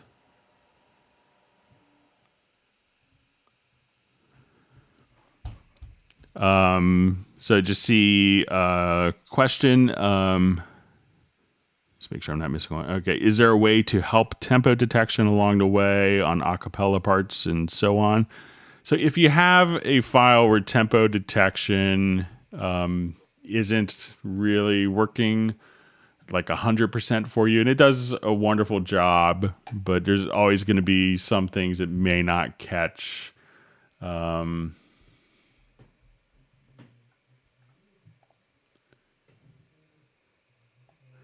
So let's say I just wanted to do something. So I have just a file here and I'm playing. Now with my trailer trash peroxide queen, she's half in the bag and ready to get out of her jeans. So if I wanted to take that and do a tempo detection, and you'll notice that once you do the tempo detection, I'll just go to my projects, I'll select the file, go to project, and let's just go to our tempo detection. Sorry, I have a new mouse and it's to get used to its sensitivity. So I'll just turn off musical mode. So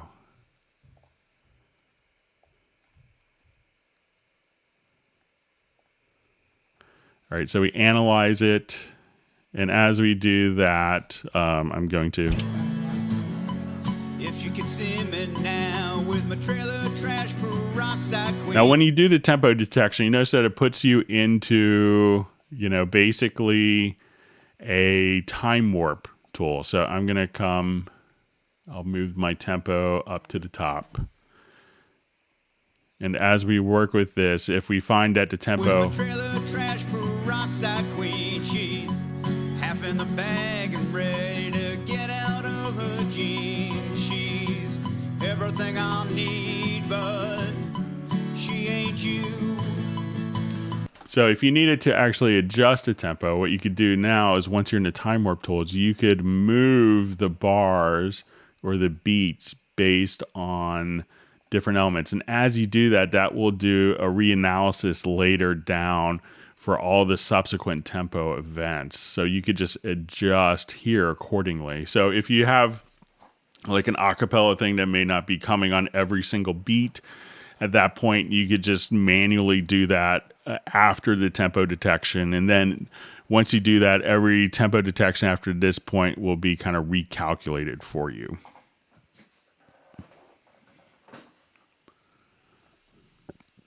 All right. Thanks for all the great questions again.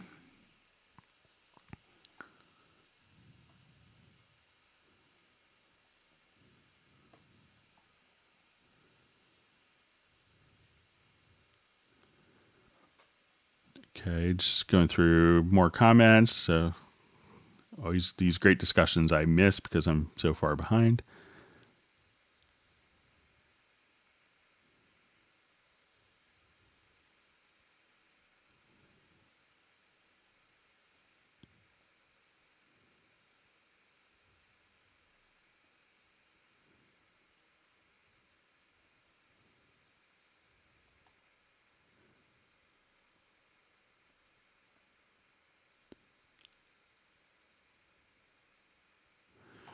Okay, so I just see a question. Hey, Greg, same thing has just happened to you, probably with my system restart. Sometimes heavy projects will crush Cubase while loading the project. This occurs especially since 10.5. Why is that? And will be addressed. So a lot of times every new version gets a little tighter with some plugins, and some plugins tend not to release from memory. So, and that could cause kind of a lot of the system instabilities. So, and as you do that, you'll probably, get greeted with, do you want to start Cubase without preferences? And if it's a plugin, often it'll just show up directly in there. So you have an idea of a plugin that could be causing it, where you could then restart the application and bypass plugins and be able to, start off preferences. Okay.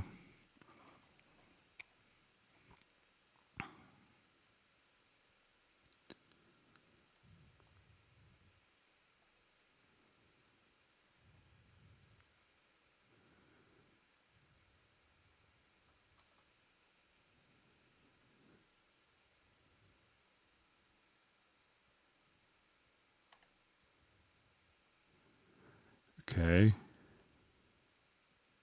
Reading through comments. Oh, that's great discussion going on.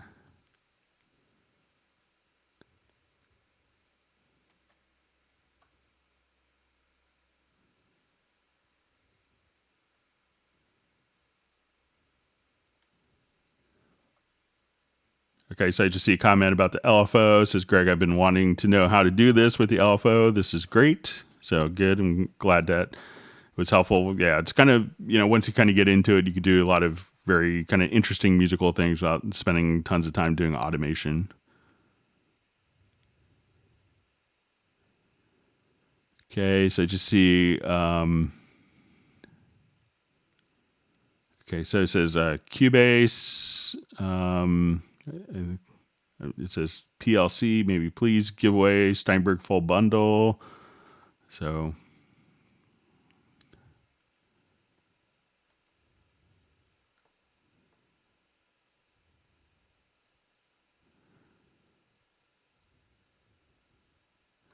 okay, lots of great comments.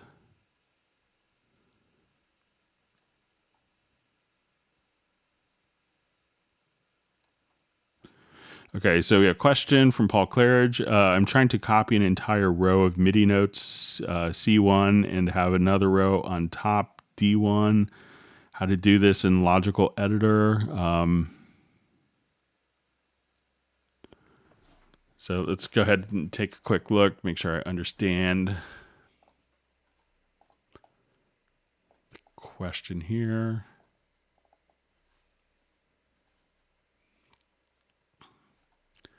So let's say I have C1.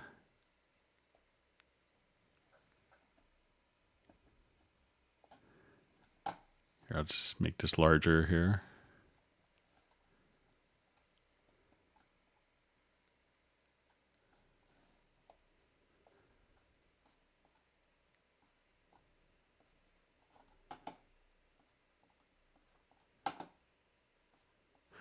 Okay, so it says I'm trying to copy an entire row of MIDI notes and have another row on top D1. How to do this in Logical Editor. So let's take a quick look.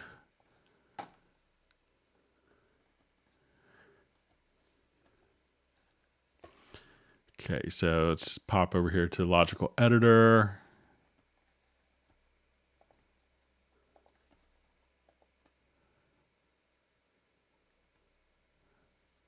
So I say if we choose copy, and we're going to say type is equal to note, value 1 is equal to C1. And what I want to do with value 1 is, let's say, add 2. And let's see if this does it.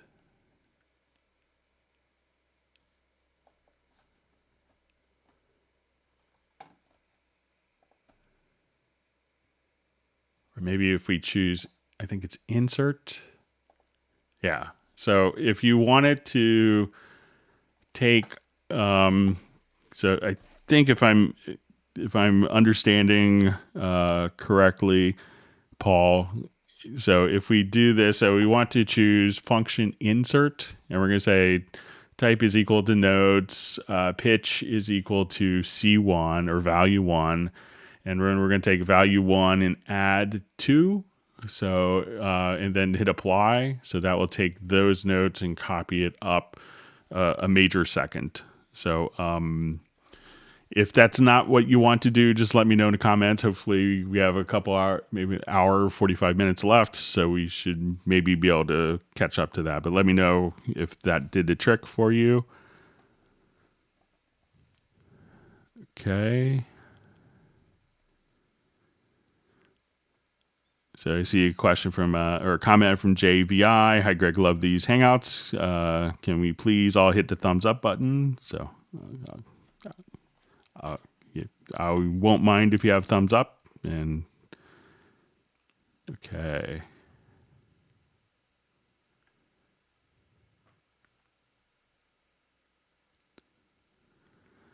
So you just see from JVI, do you have the 4-knob piano for Hallian installed? And can you show it, please? So I don't have that, but I'll send an email and see if I can get a copy of it for Tuesday's Hangout. So I'll make a note to email some of the guys at the office to see if I could get that.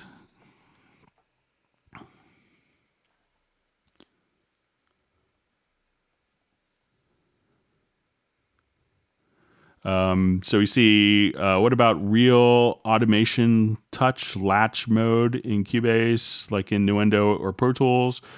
So with touch mode in Nuendo, what you're able to do is, to almost kind of set up like pause, move multiple plugin parameters, collect those parameters, and then just say, put that automation levels and almost have like automation snapshots of different parameters that have been moved. So that's currently a Nuendo exclusive feature and one of the aspects of Nuendo that hasn't migrated to Cubase. And I think a lot of times I haven't heard of any plans for that to actually make its way to Cubase, but sometimes I'm not privy to those discussions, but I'll be sure to mention it to the powers that be. Okay, so we'll just kind of keep going on.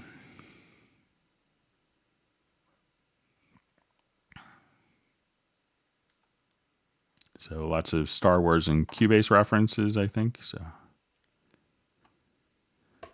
I got to talk to Carrie Fisher's brother last week for some Cubase stuff, so it's kind of fun. Interesting guy. Just right after our hangout last Friday. All right, so moving on.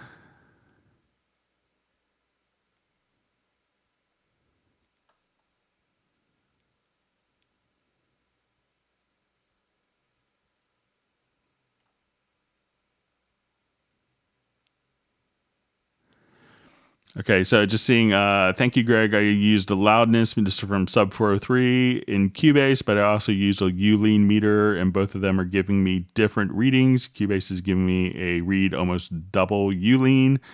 Any clue? Thanks.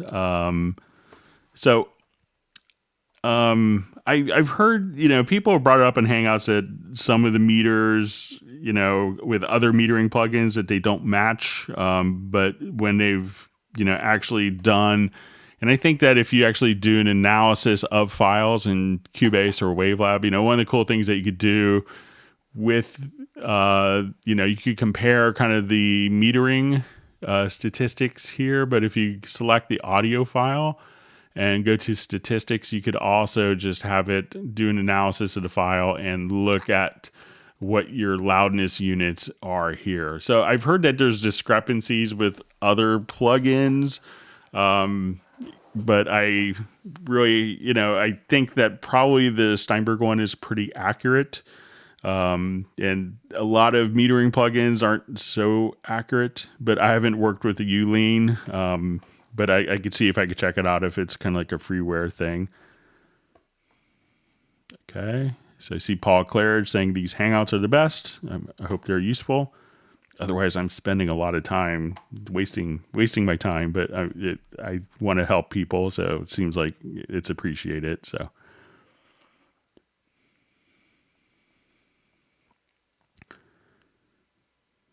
Okay.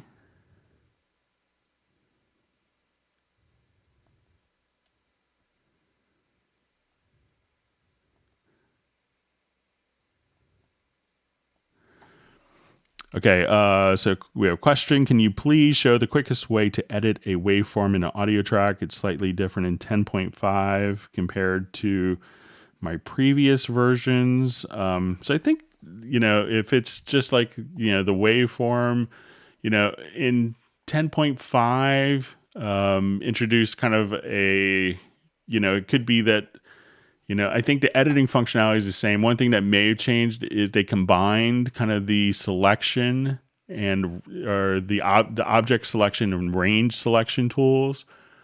So, if you go to if we have an audio event here, let's say I'll just crop this. Okay, so if I have an audio event here, I could move it. So at the bottom, if we're in combined mode here, at the bottom, it's an object selection tool. And at the top, it's a range selection tool. So those are some of the things. And if you don't want that to be combined, you could just disable it here and then just kind of hit 1 or 2 on your QWERTY keyboard. But that may be the one thing that's changed. But so when you're selecting different events, you may, if you wanted to select like a range of different events, you may want to start from the top and go down. But if you wanted to select like the object, maybe go from the bottom up. So now I could select all the objects and kind of navigate from the bottom, and then you could move, or if you wanted to just, grab the range of that particular selection, I could just start from the top and be in range mode. And once I'm in range mode, if I kind of stay there, at this point, we could choose just to move that particular range over. So that may be the thing that's slightly different in 10.5 versus previous versions.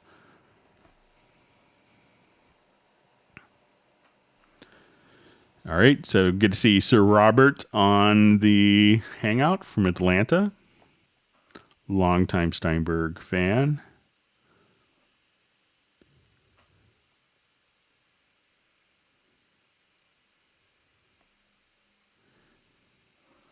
All right, so in chill electronic music, there's an effect that so many people use that sounds like it's breathing on beat. How would they do that? A lot of that could be kind of like the LFO of what we were doing. So let me just jump back to the LFO project here. And I'm just kind of guessing at this. I don't listen to a lot of chill electronic music. Unfortunately, I have to listen to a lot of songs my son likes.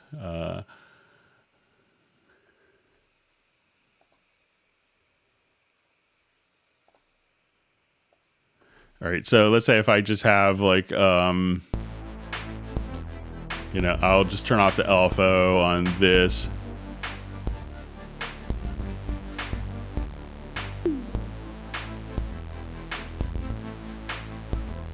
So let's say I'll turn off the panning.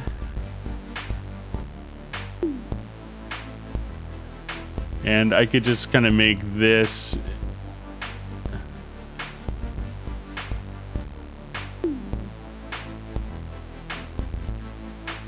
So instead of this being 16th notes, I mean, you could do also stuff like.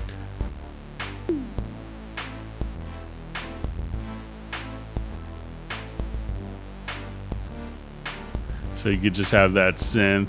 And I'll just knock the bass down here.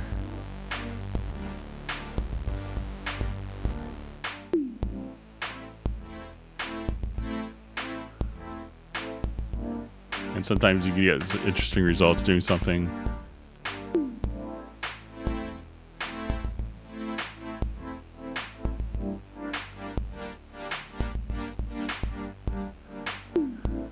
Or let's try a half note. And you can say I only want it to be not from 0 to 127, but from 48 or 37 to 97. And I'll just turn off the pan.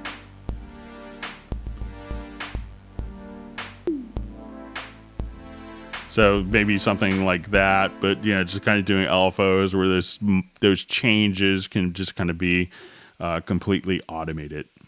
So, all right. So we see Jazz Dude is on a hangout. Welcome.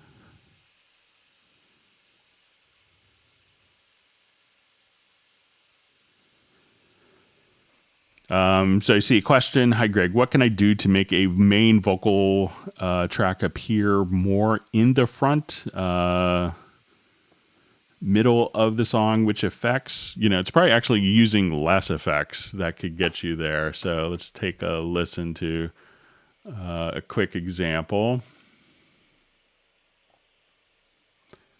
I see a lot of people, I look at their vocal chains, even in articles and magazines like Sound and Sound. And, it's just fascinating to me that people throw 20 plugins on a single track and then wonder why it's not necessarily working so well.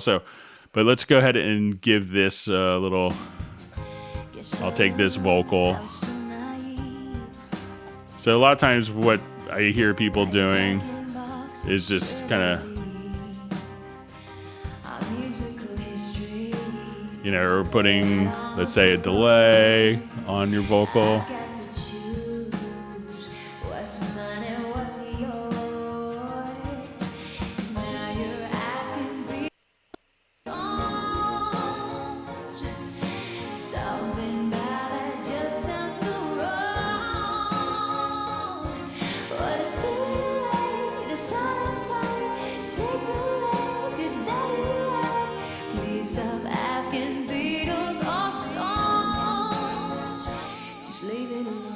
So let's say it's maybe extreme, but sometimes just, having, and as you do more effects and more processing,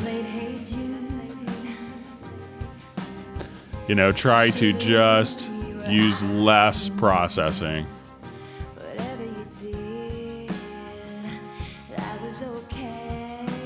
And here, on channel strip, I use a little bit of EQ.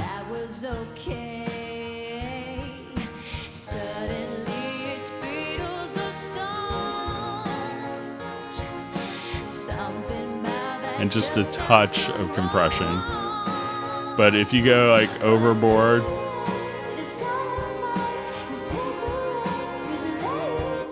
and that's kind of an extreme example for demonstration purposes, but try just using less processing. And, also when you're kind of getting into like the key, when you're doing EQ frequencies. So here I have kind of a chord track. So we're in A flat, the key. So when I go to EQ, and this is like, favorite Cubase trick number, 22. I could just, in my frequency, I'm just going to type in A flat 5. And that will move the particular frequency of the EQ. So let's say A flat 7. And at that point, I know that the EQ is going to be kind of within the song. Let's say I'll just turn that off. So being able to kind of EQ based on the key of the song, and let's say I want to do A flat 8, just for that air, and then we could bring up a little more. But again, just kind of coming over here.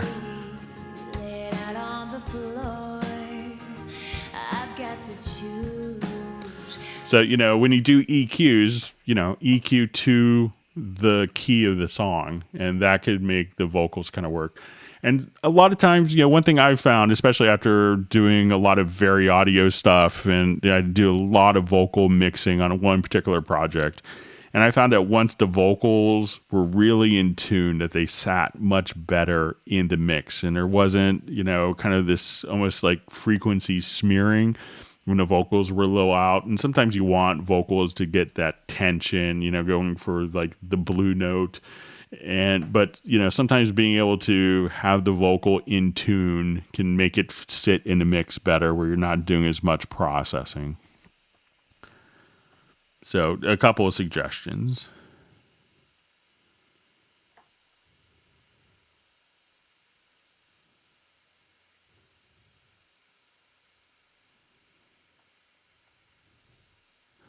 Okay, I think my timeline just jumped on me, so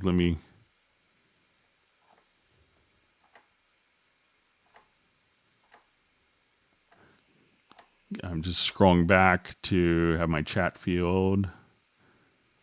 Okay, so I think we're okay now.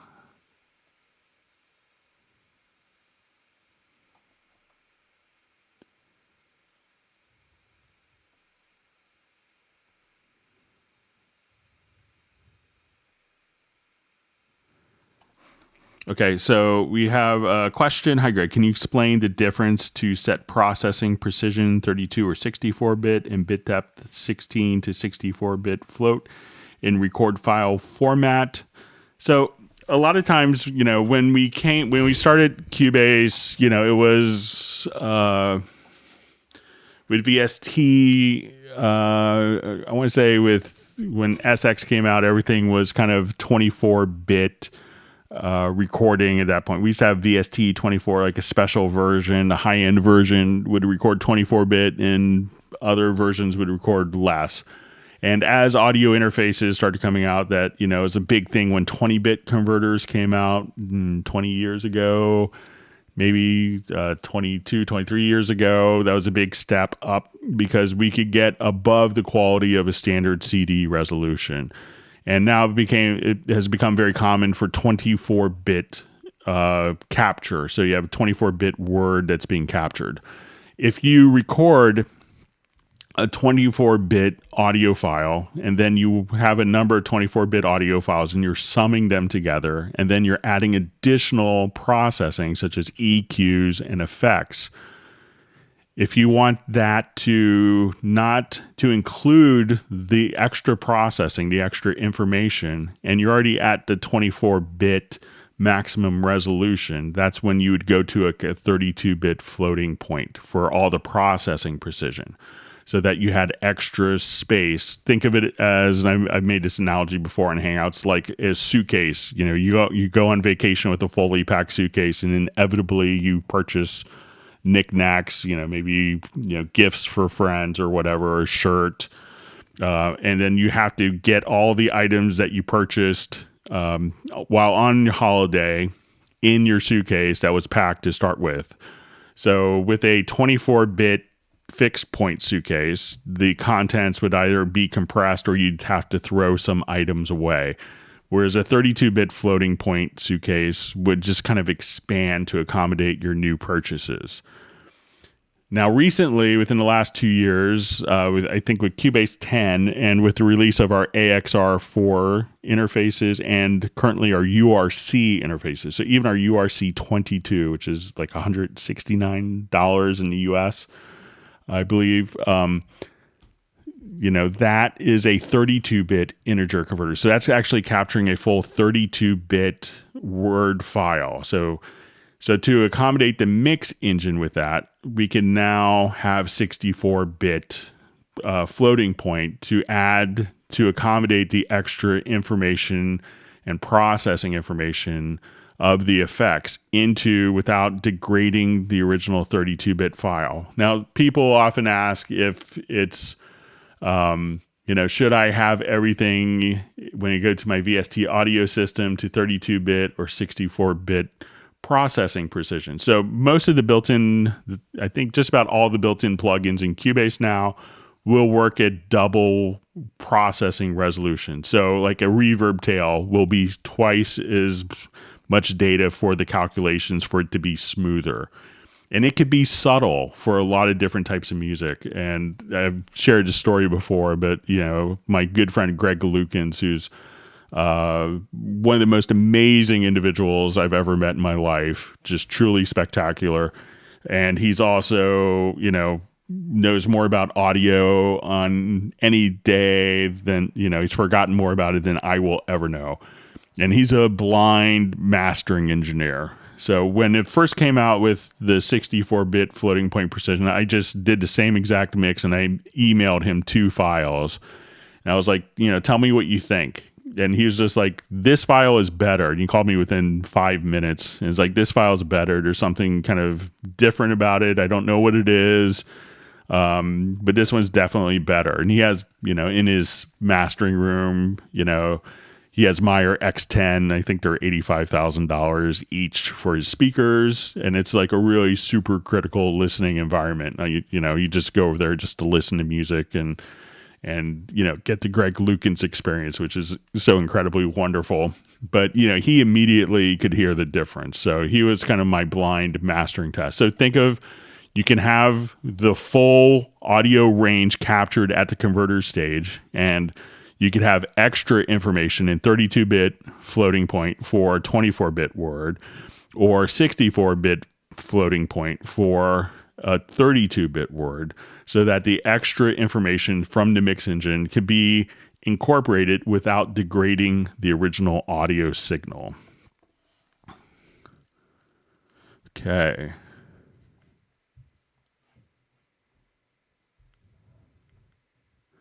Let's go on to some other questions. Okay,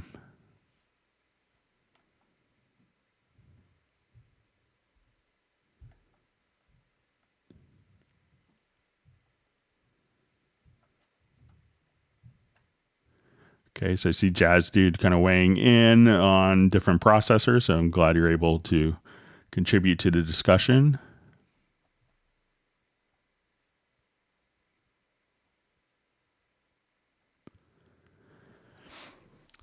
So I see a question. Hi, Greg. Thanks from the Netherlands for the Hangouts. Do you know if Steinberg will make Dorco also controlled by the Yamaha Nuage controller? It works great with Cubase.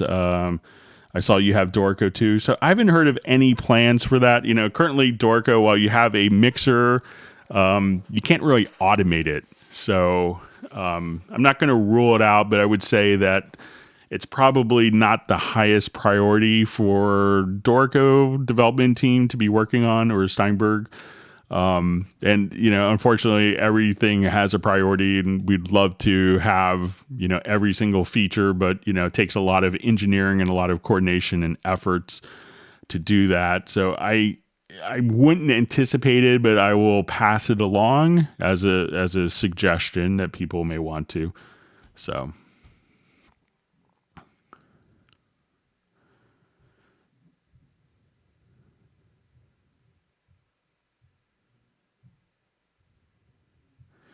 Okay, so just seeing if Yamaha and Steinberg read these comments, I'm sure you guys realize how valuable Greg is to your company. A raise in pay would be a nice way of showing your appreciation. You know, I think in a time of pandemic, I'm really happy that I still have a job. And you know, Steinberg and Yamaha have been really, you know, incredibly wonderful. But you know, if they paid me more, I wouldn't say no. But I appreciate the sentiment, Taylor.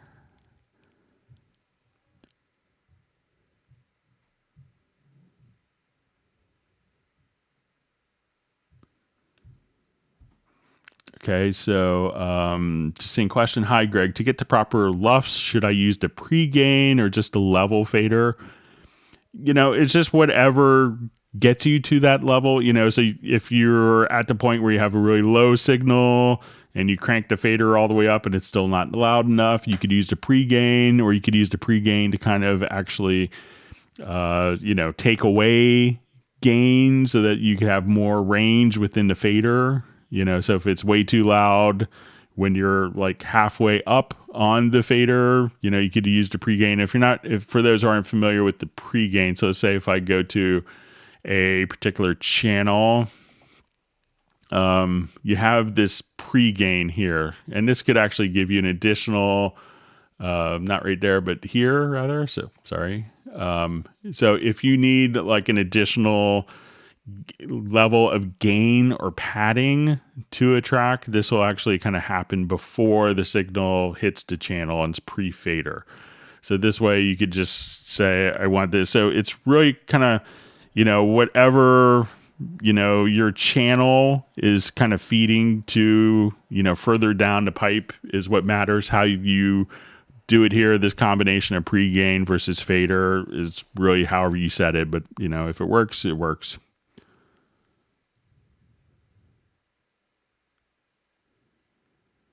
Okay. Hi, Greg. Question. Looking in Hallian 6 options performance, multi-cores, if you have 8 cores is the best to set Hallian to same. Hope that makes sense. So let's go take a quick look.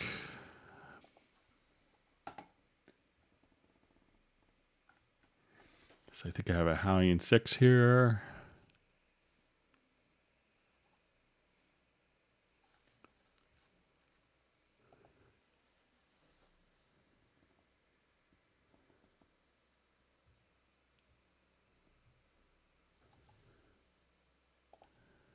So you could definitely use that to kind of match, you know, with your cores and, you know, see how it behaves, you know, for your particular, you know, for your particular project as well.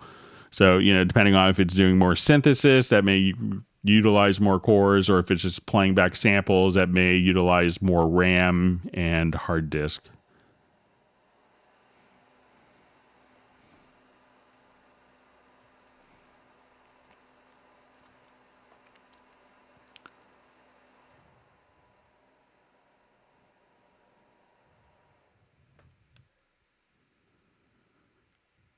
Okay, reading through comments. Okay,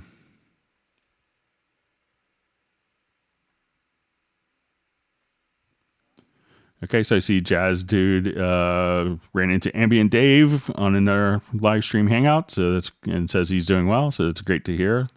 Please wish him our best and tell him we hope to see him sometime soon.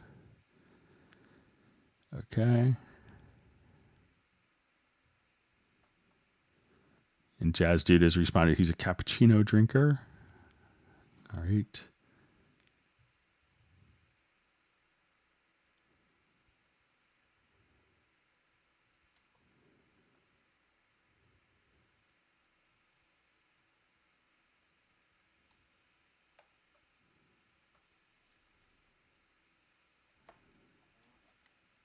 Okay, reading through comments still. Lots of great discussions.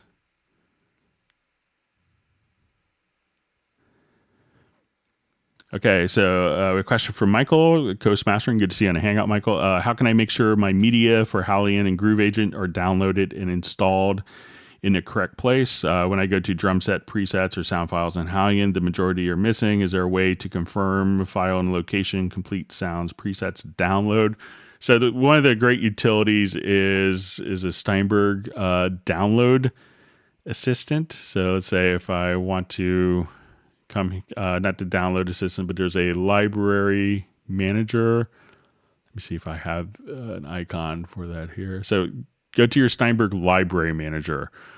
And at this point, you could just go to, okay, here's all my Groove Agent kits. I'm going to have different Cubase sounds or Hallian sounds backbone. So like here's all my Hallian editions. And what you could do is have kind of a default location. And once you have a sound file, so let's say if I go to like my downloads, I could just right click on a particular sound file and just say open in the Steinberg library manager, and that will automatically assign that particular sound. You can see that kind of happening now in the background, and it will just kind of add those particular files. So this is kind of just a utility to make all of the different sound libraries wherever they're at. And you could choose to have, and you see that those are registered successfully and will be accessible to whatever component of Cubase. So, once you have the VST sound files, you could just simply, download the content if you don't have it, and you'll see kind of indicated, so you can see all of my different Hallian libraries directly in here, but just kind of right click on the sound files, and this will be kind of the content management system. So again, under the Steinberg library manager, and it's, if you don't have it, I think it's installed with Hallian or Groove Agent, but you could just download it. And that's the utility where everything will kind of make sense for you.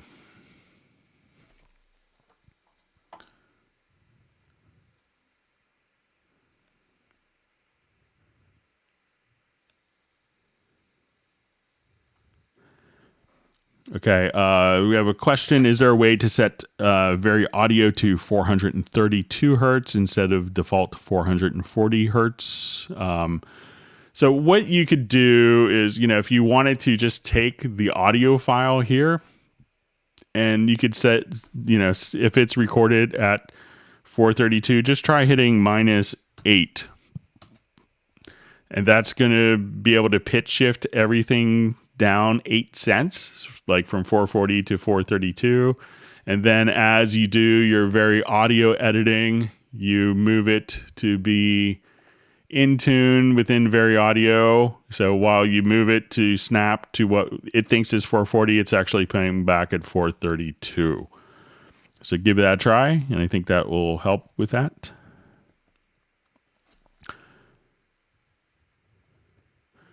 Okay, so you just see best technique to apply reverb on a track. Is it example via effects track? Thank you. Yeah, that's kind of always, to me, the best way, because I like to have reverbs that are, actually sitting, in, where I could have multiple tracks have access to a particular reverb. So let me just find a quick example. We could show,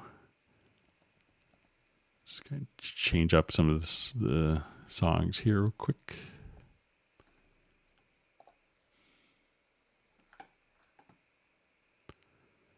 So, if I wanted to just come here and I wanted the piano and voice to go through the same reverb, we could just, add an effects channel track. And, if you wanted to do this for multiple tracks of audio too, I could just select, let's say, okay, I wanted these tracks here to, and then you could right click and say add effects channel to selected tracks. So I will say, let's add, a reverb. So I wanted to add, a reverence reverb to those particular tracks. And now, these will all be assigned to play out through the same reverb. So when I go to my mixing, I could just say,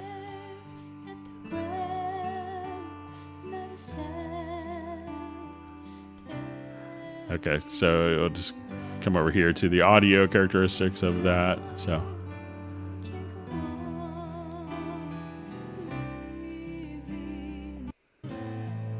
And that way I could just have one effect that's going up.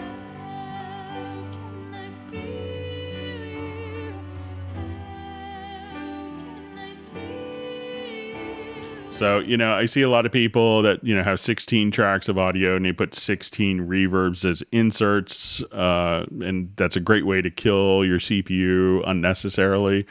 So, try just to add an effects channel track, or you could select a number of tracks and add an effects channel track. And that way you get multiple sources going to the same reverb. So it sounds like it's in a cohesive environment.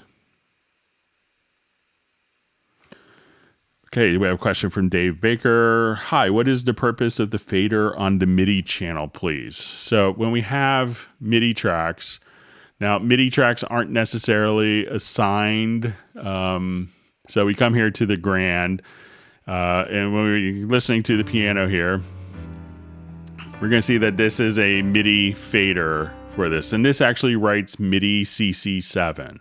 So we have the audio characteristics. So if I click on a virtual instrument on this edit instrument channel settings, this is the volume for the audio where I could apply EQ.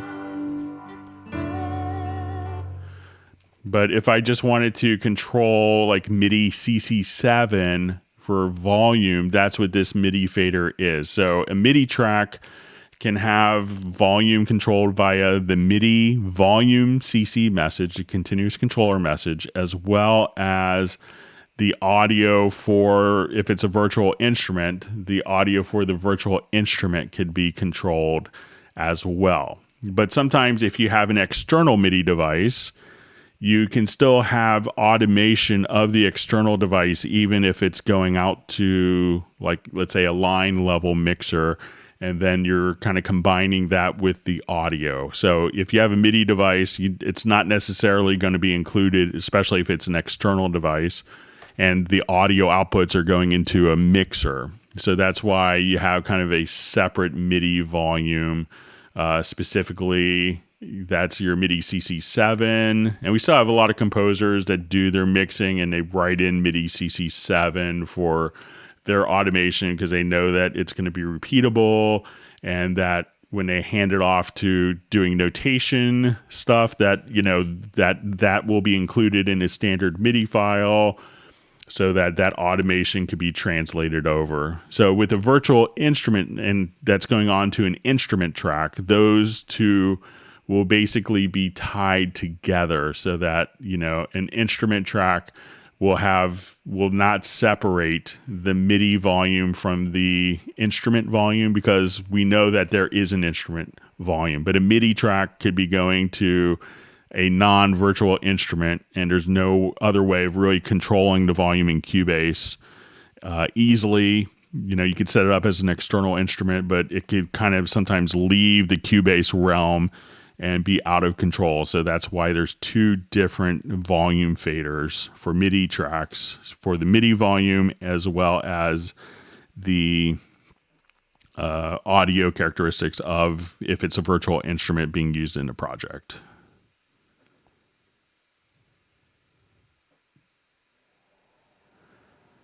Okay, so we have a question, Greg. Is it possible to open up spectral layers within Backbone and or Backbone within Retrolog, Iconica, other plugin to try sound design from within the plugin, or must they be opened separately? So currently they're open separately, but you could take any audio file, so if you have an instrument track of Backbone,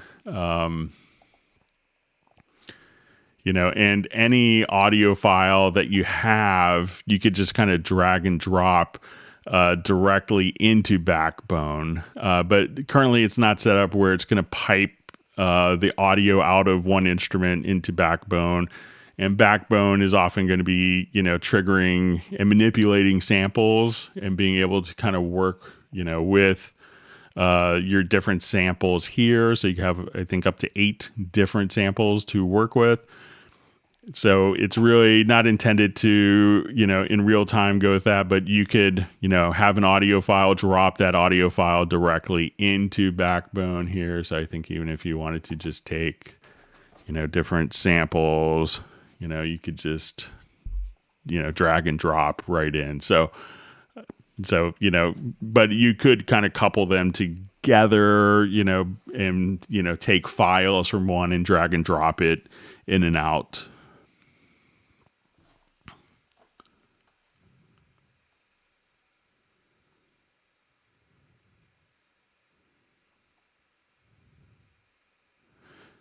Okay, so you see Terry Dean finally got his Vista plus Cubase up and running. That's great to hear. Sub 403 wants people to hit the like button. So you see we're getting close now to over 100. That'd be great.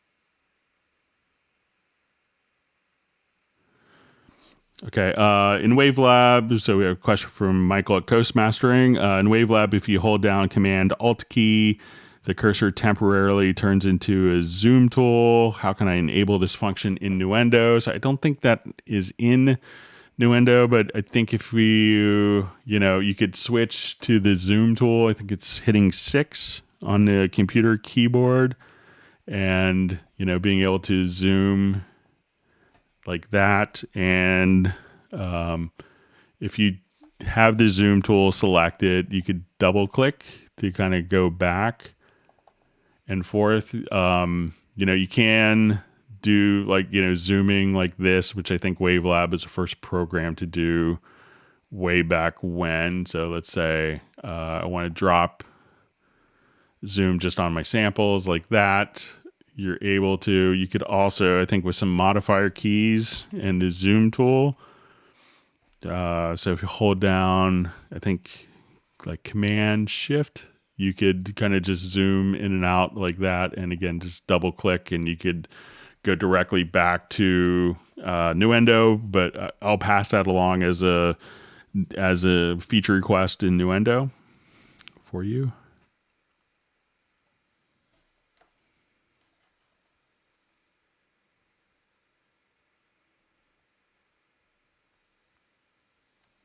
See that Jay from Connecticut's a Carrie Fisher fan, so that's good.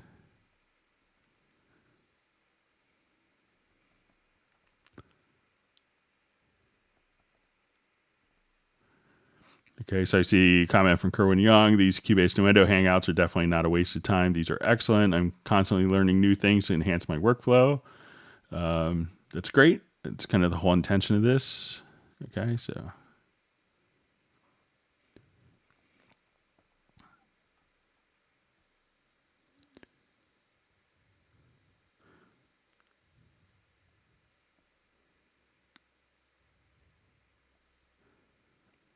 Okay, just reading through.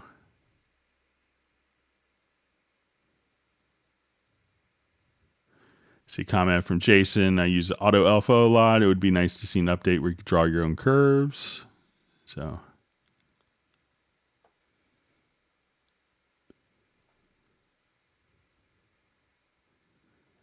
See nice comments for Andrea's voice, who uses in a lot of the Hangouts here.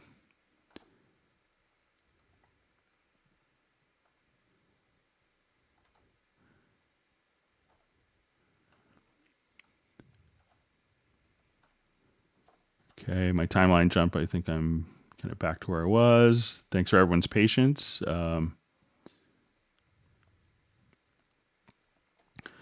Okay, so we have Atlantis. Hi, Greg. How do I convert a VST to mono? So let's say if I have this, so I'm not sure if you wanted to turn it into a mono file. So let's say if I have my bass here and I wanted that to be mono, I could probably, let's see if I just could add it to a mono group.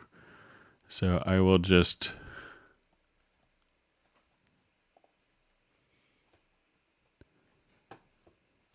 I'll just take, let me just do a regular VS, I'll do an instrument track just to simplify it here.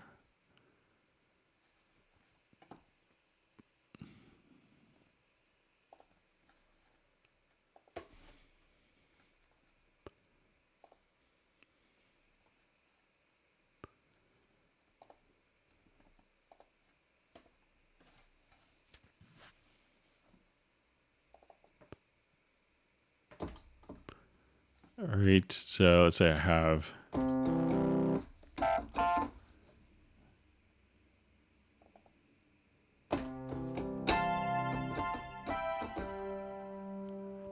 let me just find maybe a bass sound, etc.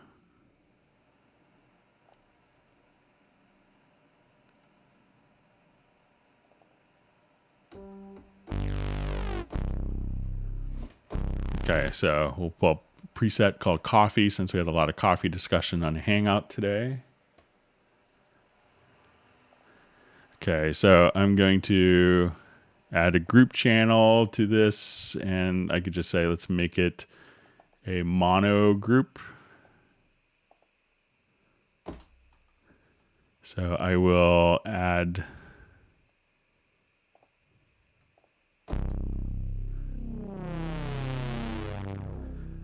so that way we could just have that being routed out.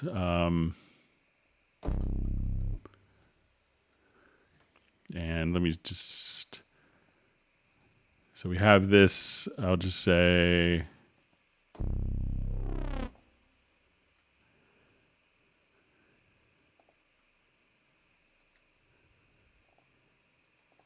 or I'll delete this track really quick in our way that you could probably, we could listen for it.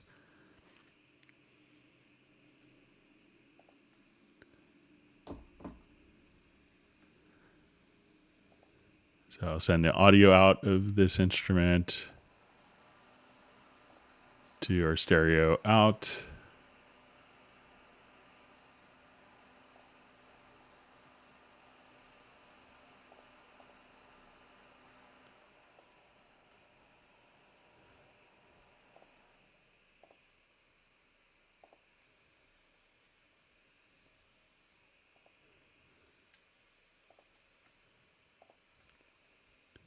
Okay, so right now, and I'm going to add a mono bus here.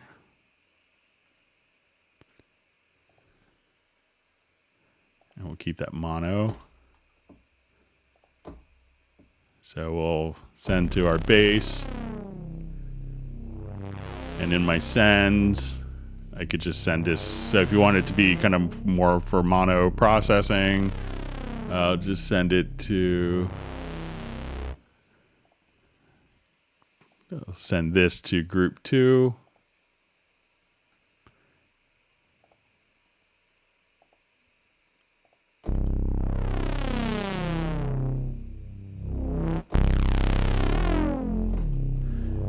And another trick you could do if it's just for kind of sonic characteristics is also just under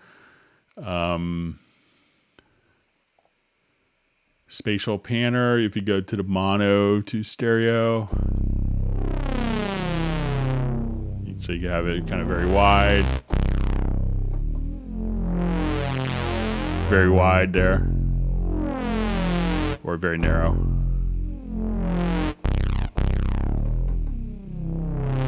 So there's a couple little things you could do to kind of monoize a virtual instrument if you want to. And some instruments will have mono outputs as well.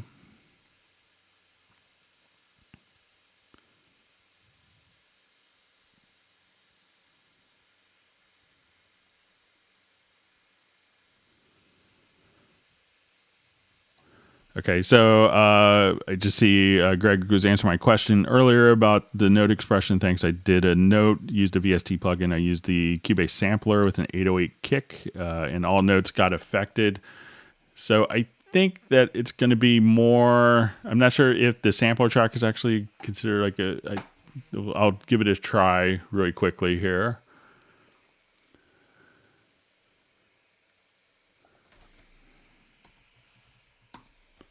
So let me just find.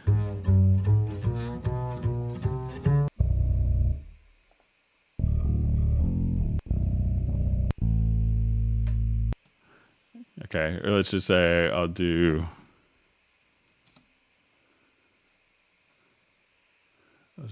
try dragging this as an audio file. We'll make a sampler track out of it. So I'm not sure if the sampler track works as a VST 3.5 or not.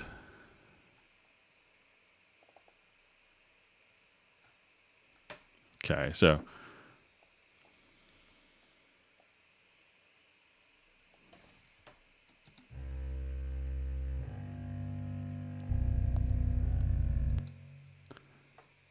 and let me just see if this is the.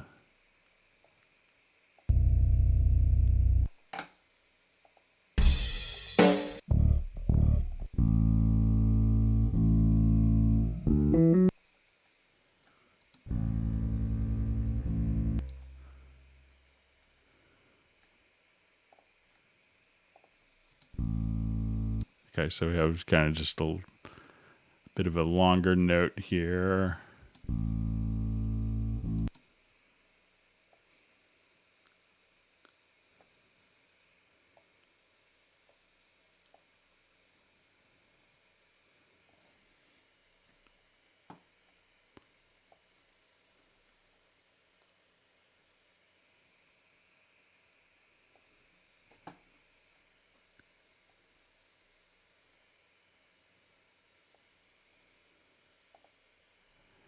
Okay, so I'm just going to make this into a quick sampler track.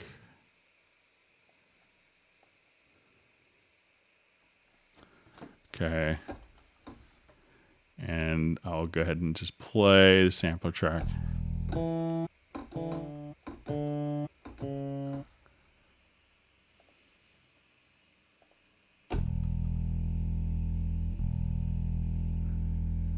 Okay, so let's say I want to now.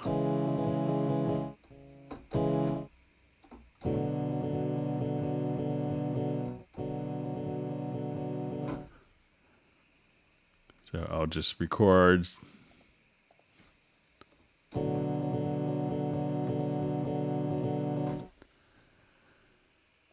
right, so let's take a look and see if we could recreate this. I'm inclined to think that the sample track may not be the VST 3.5, but we'll give it a shot. So I'm going to select tuning.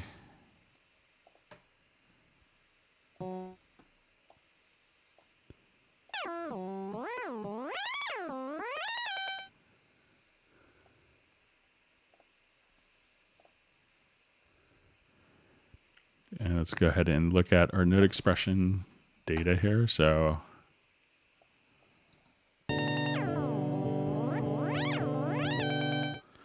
that looks like it works within the sampler track as so I'm not sure if you're just writing in pitch bend data or if you're actually doing it on the particular note with the note expression if you're doing tuning, but that seemed to work with the sampler track. So let me know if you took a different approach.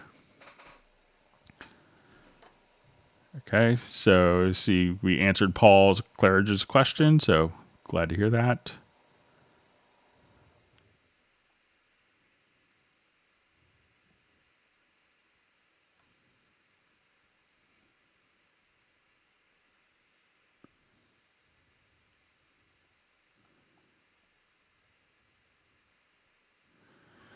So question, how did you get the library manager icon?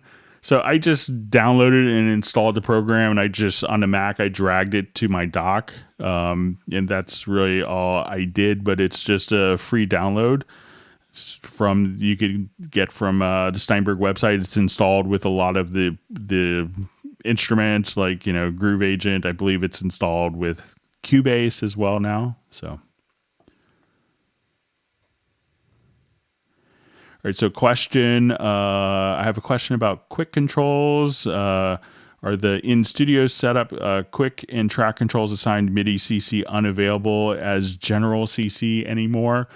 So they will be kind of, custom purpose for doing quick controls, and that way you're not like writing a particular, you're not trying to adjust a particular parameter, like write a CC value for a synth and then have that same CC value trigger a quick control. If you want to just quickly navigate and have, like my controller, I have it set up so that I have, like 3 different layers from CCs. So I could, just look at different, I could hit a button and switch what controllers are being spit out. So, but if you don't have that capability, one thing that you could do is just go to like your quick control settings if you wanted to use it for CCs. And your track quick controls is just simply turn off, put the input to not connected, and then you can still access all of your 8 sliders for CCs. When you want to use it as quick controls, just set it up for the correct input.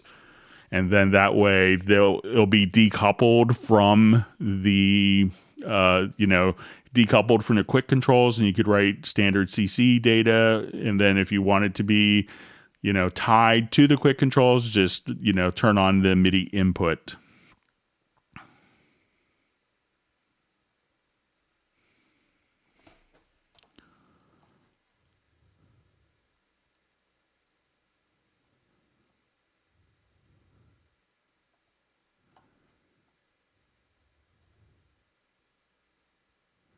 Okay, reading through comments.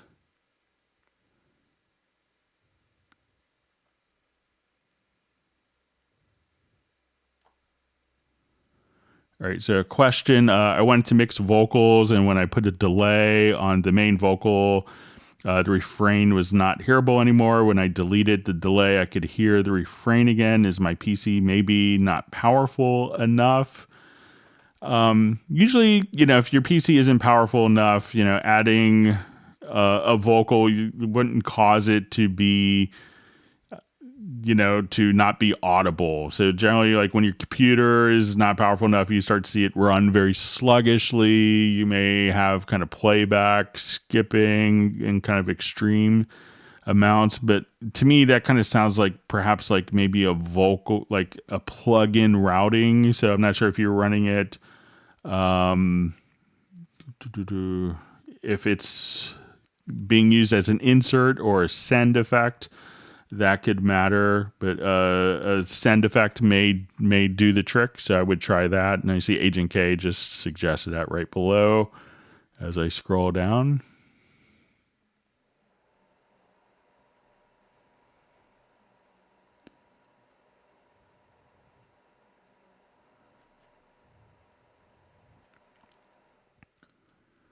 Okay, just reading through comments.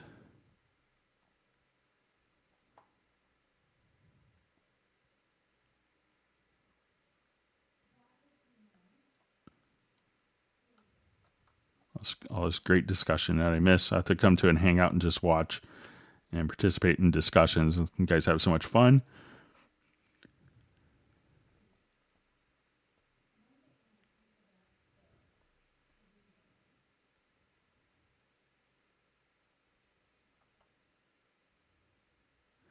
Okay, we see sub 403s having to check out for the hangout. We'll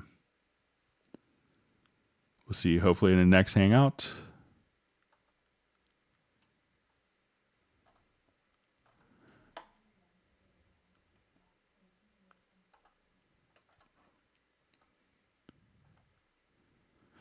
Okay, reading through more comments.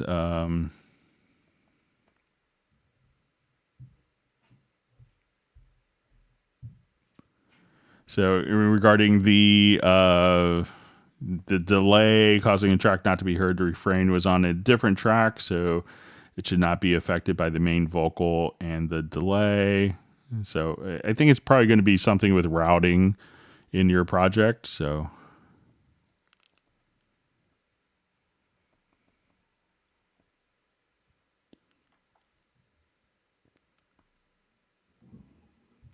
Okay, just take a look. Reading through questions.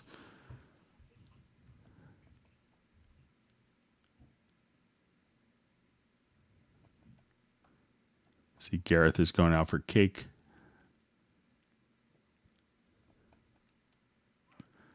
Okay, so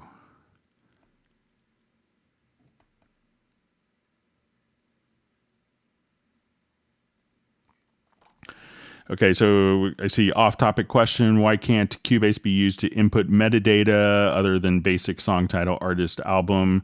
We should be able to add cover art. So, I think we have WaveLab as kind of a mastering solution, which will allow you to get, to do artwork and stuff like that. So, if you had both programs, I think that you would see that as like, oh, it's, very obvious to have it in there. But I can see your point if you don't have WaveLab, but you may want to, investigate some stuff in WaveLab as well. If you haven't, check out a trial version because you can do a lot of extra metadata, and there's a lot of metadata information directly in there.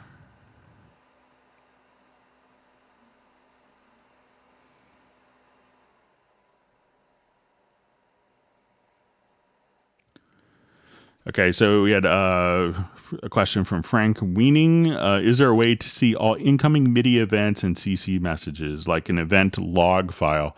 So on each track, one of the plugins that you can have, so I'll just quickly add an instrument track. So we have this, and if you go to your MIDI inserts, there's a MIDI monitor. So now anytime that you move a CC message or a knob or pitch bend modulation, it's automatically kind of being logged directly into the MIDI monitor. So that will show you all the incoming MIDI data that's coming in on that particular track. So you could probably use that.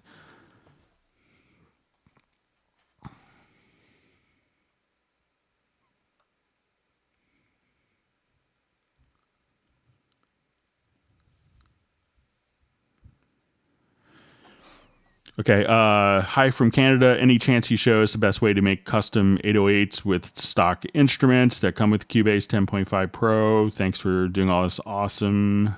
Thanks for doing all this. It's awesome, and I've learned so much. Probably the first place I would go is maybe just looking at some of the Groove Agent kits. So I'll just add a quick instrument track, and we'll select a Groove Agent SE. Backbone is a add-on instrument. It's pretty amazing, but for included,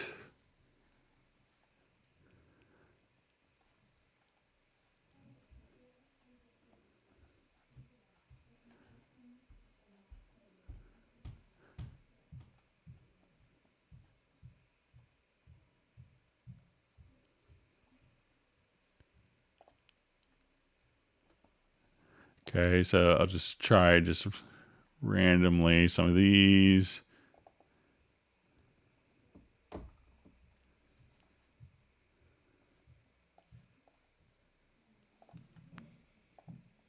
And let me just unsolo that particular track.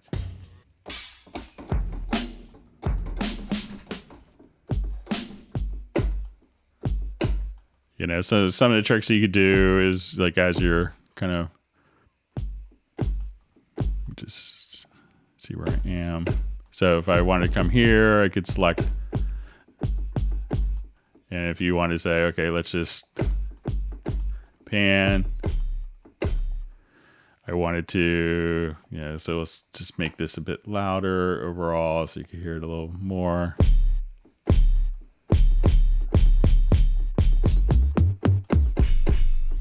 So not exactly 808, but you could also come over here and do some interesting stuff. So if you wanted to, do pitch envelopes, I could just say, okay, let's go to my envelope amount.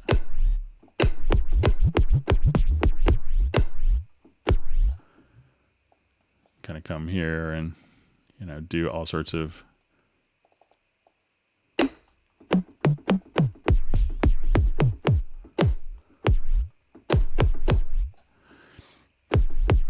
And now if you wanted to apply different filters as well,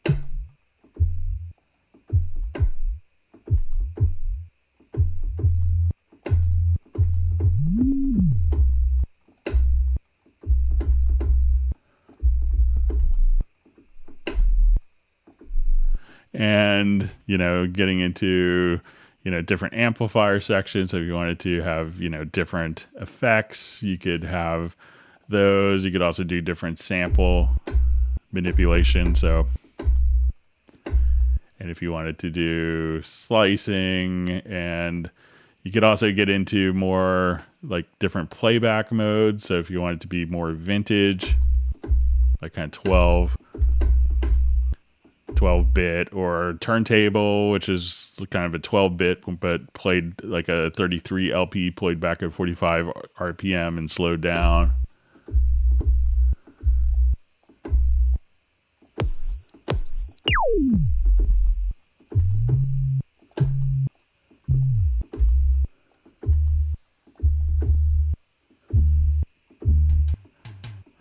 So when you go back to other kits, so lots of different options that you can play around with and do some sound design and make your own kind of cool kicks and 808 sounds.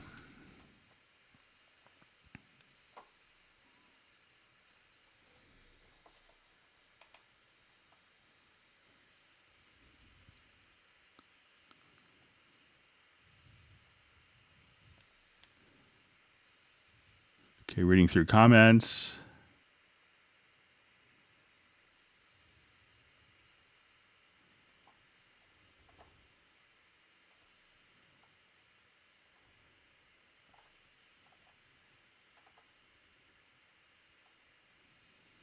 Okay, my chat field jumped, so I think I'm back to where I was. All right. Thanks for all the great questions. And if you've learned something new, make sure that you hit the like button. And if you haven't subscribed to the channel, make sure you do that as well.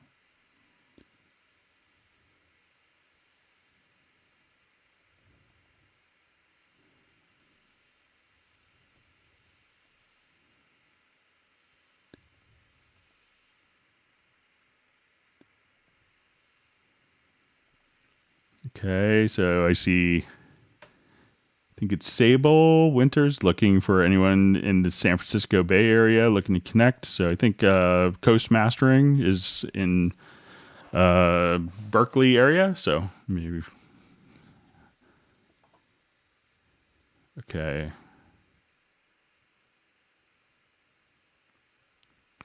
Okay, so I see a question. Just downloaded Cubase 10.5 Pro. What's stopping my e-license from upgrading?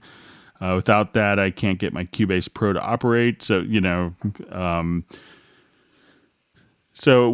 of the things I would do, if you're having problems with the e-licenser activating, make sure, that you have a internet connection on a machine. And I would try to download the latest version of the e-licenser and make sure that you're running the latest version of the e-licenser software. So you can find it on the Steinberg site, or you could just go to, I think you can still find it at elicenser.net, and make sure that you're doing that. If you have another computer or a friend that has a computer, they could just download the elicenser.net and activate it as well for you. So you could do it on any computer, and it doesn't have to be your studio computer as well.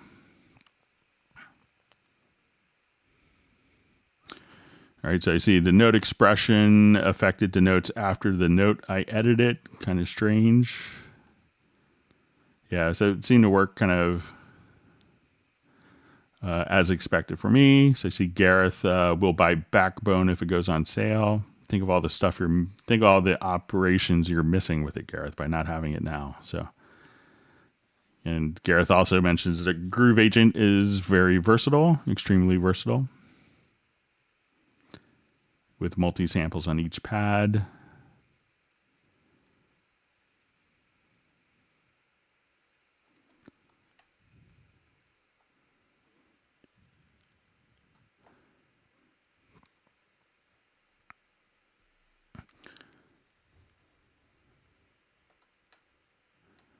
Okay, so just going back to, so I think it's maybe Frank had a question about creating patterns. I was just seeing if I could find it again.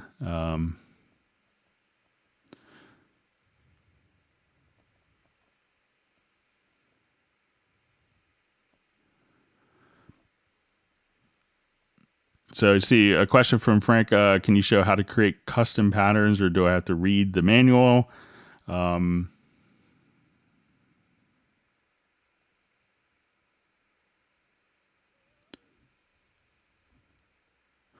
Okay, so I'm not sure if this is for Groove Agent or Groove Agent SE. So if you have the full version of Groove Agent, you could program directly inside of Groove Agent. So I will just add, I'll show two different ways of doing it. So if it's a full instance of Groove Agent, you could create your own patterns inside of Groove Agent. So I'll just load up.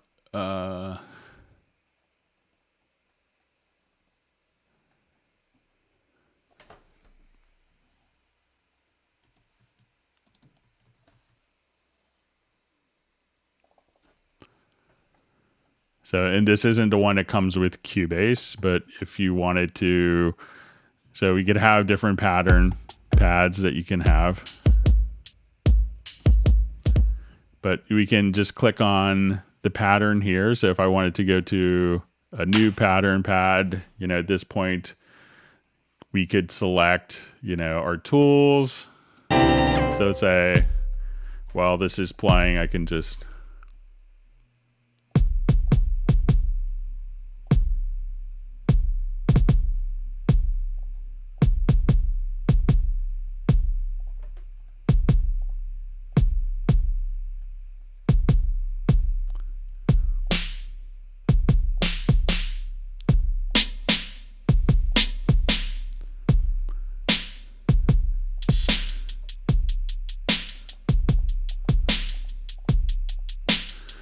and so you could just kind of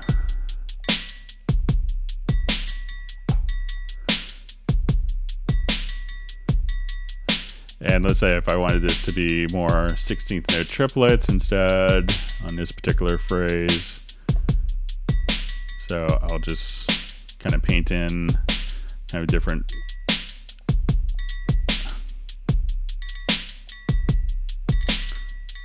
and then we could adjust kind of the velocity a little bit, and you could just kind of keep scrolling down.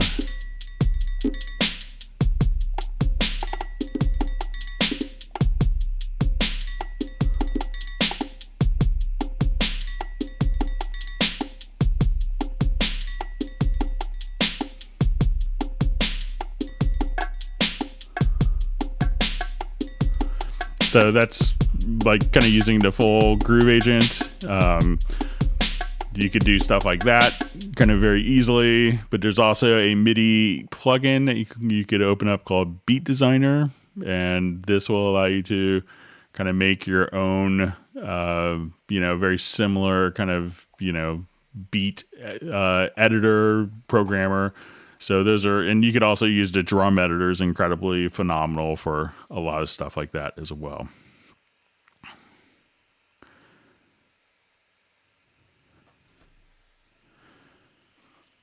Okay, it says, hey, Greg, I did the note repeat with Groove Agent 5. It works well, but it didn't transfer all the MIDI data to the piano roll. So I think when you trigger the note repeat, what you're actually doing is just recording the notes. But let me just try something with, so I'm going to get my controller set up to do kind of like a note repeat function. So let's say if I'm here, so I will come over to the instrument and go to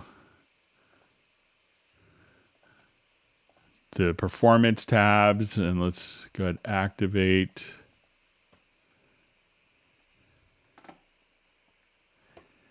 So, and what we're going to do is set up C5. So let me just see.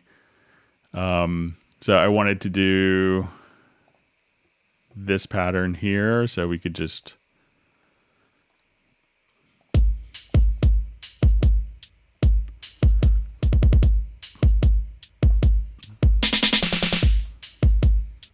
all right, so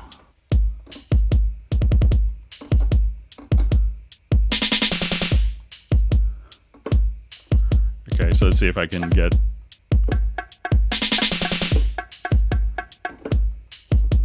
okay, so let's say I want to do like note repeats, so I want this to be 16th notes.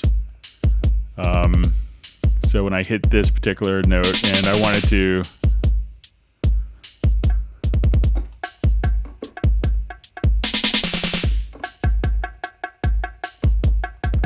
so when I hit a particular note, I can just all right, and I'll just kind of do some variations here in the note repeat. So I'm just going to hit this note, and when I hit this particular note,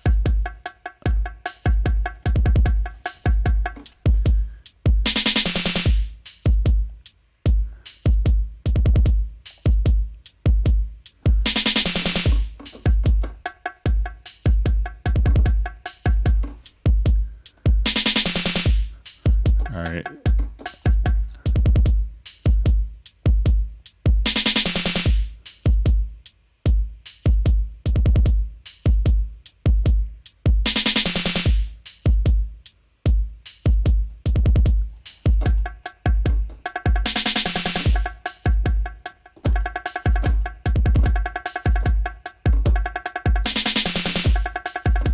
All right, so let's say I kind of have different note repeat options set up. So what I'm going to do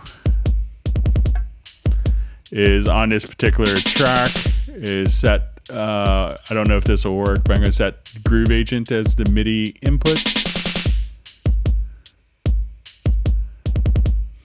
And I'll just kind of hit record. Sorry, it's incredibly annoying. So let me solo the drums.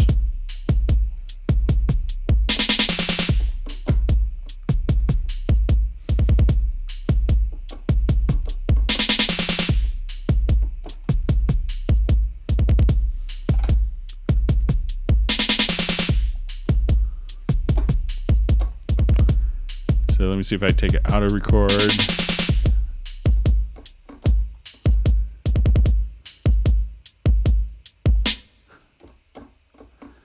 Okay, so I just make sure.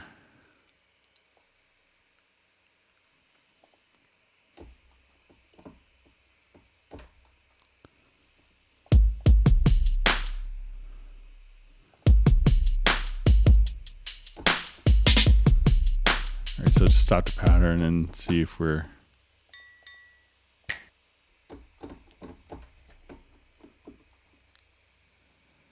Okay, so now it looks like, so I'll set my all MIDI inputs here.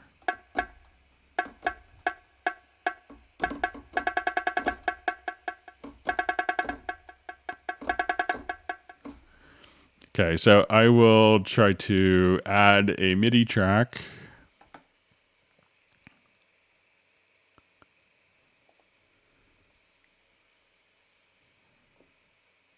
And I might have to merge these two to see.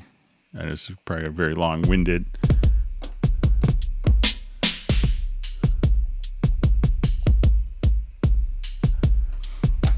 I'll play around with this some more, but I think what it's going to do is actually kind of capture, you have the note repeat, and it's going to just capture the triggering of that note, but you may be able to set, like, maybe if you duplicate a track or, and then set the Groove Agent kit as the MIDI input. So I'll play around with it some more. I know we're kind of running a little late on time, but that's something I would try.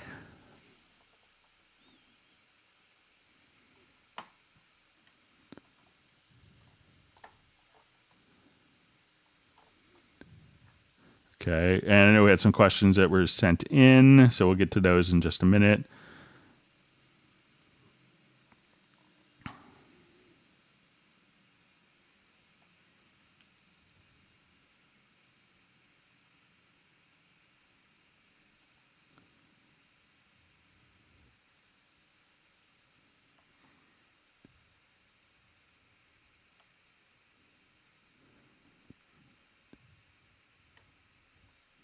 Okay, so good to see Sable knows Michael Romanowski. All right.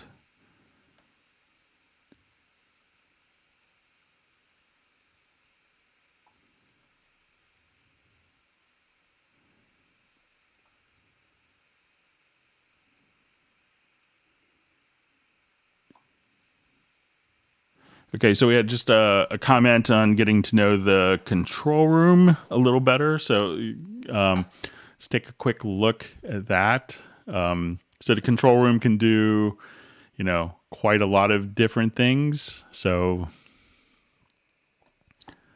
just go to a different project here quickly. And I know we have some questions we have to go through.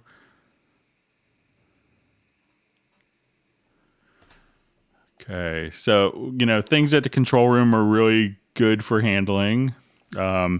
One is just to be able to adjust kind of your actual monitoring volume without affecting the gain structure of your mixer.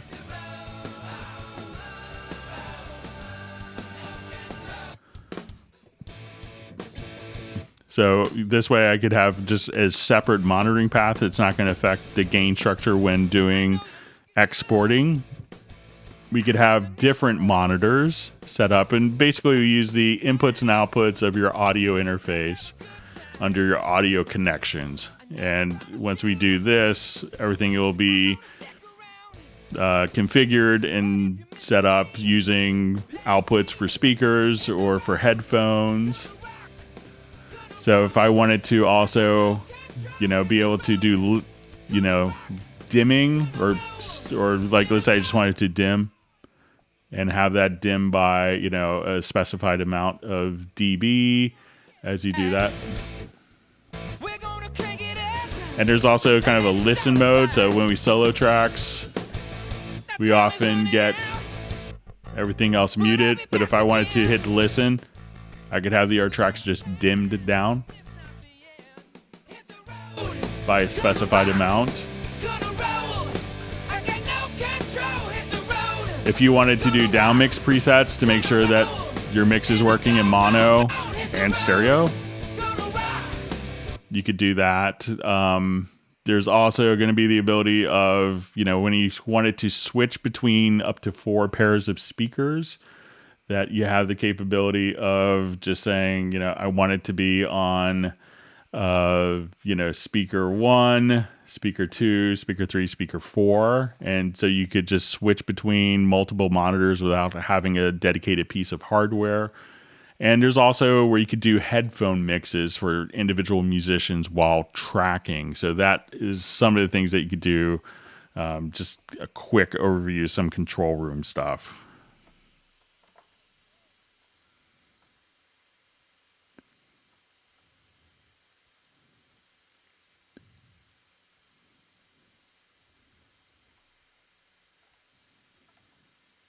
Okay, I'm going to get to some of the questions that were mailed in. And again, if you want to mail questions in advance, you could always do that by sending to clubcubase at steinberg.de. All right, so we had a question. Is there a way to offline analyze loudness for a selected event in offline processing? There's the audio statistics option. I was wondering if there's another way where I could select a bunch of regions and cycle through them, checking loudness. So there really isn't. So the best way of doing this is still just to kind of come over here and go to your audio to statistics. I know it could take a second or so, but you could just select the statistics and open it up again. I'm sure you could create a keyboard shortcut just to kind of, come over here and see the statistics, but there's no way to kind of cycle through them, unfortunately, but I could see the desire for that.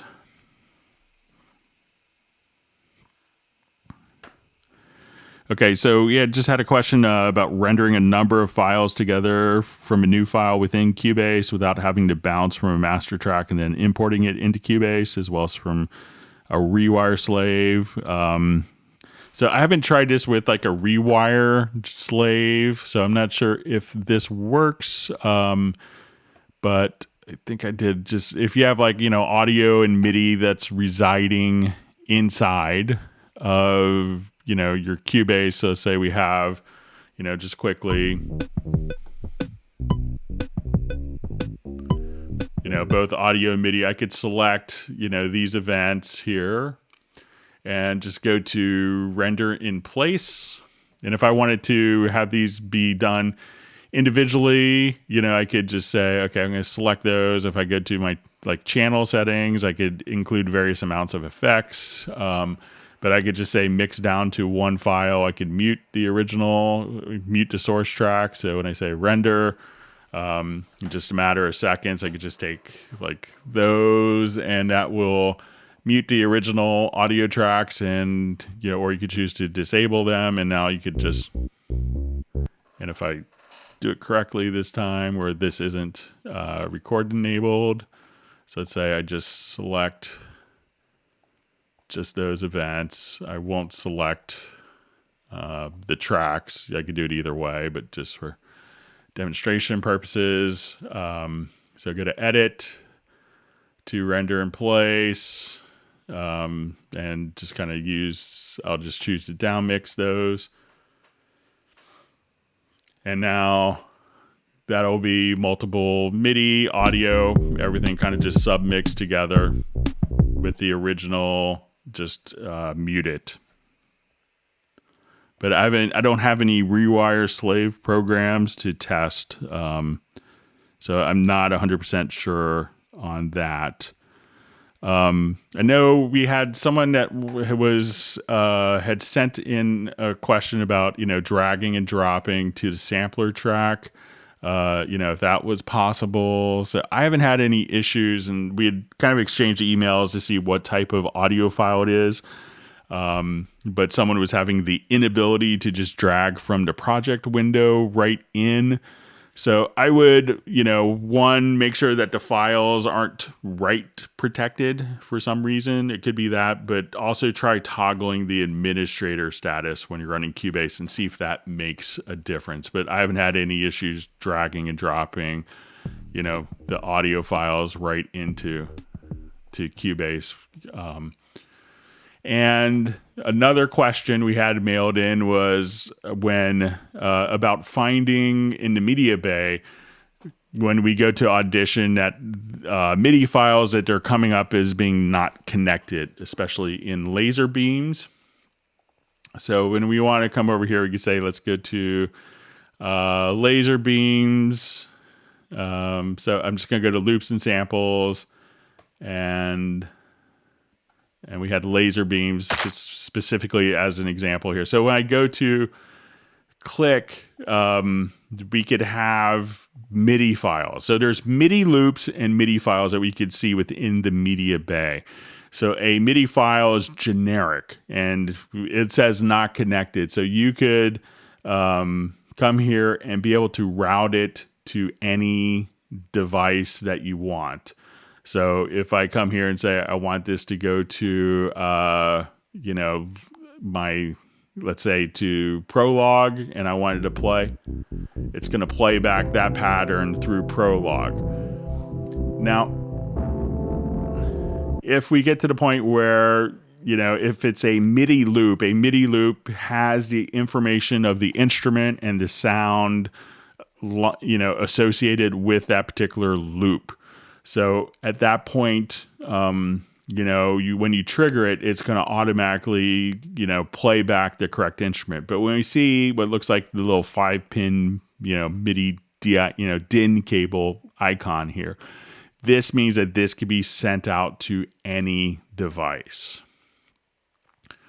We also had a question sent in about being able to work with audio that's not a steady tempo and how to make it a steady tempo. So let me just import a quick audio file here. So I will just, if I listen to this file and I turn on my click track, you can see that the click isn't going to be aligned with the audio material.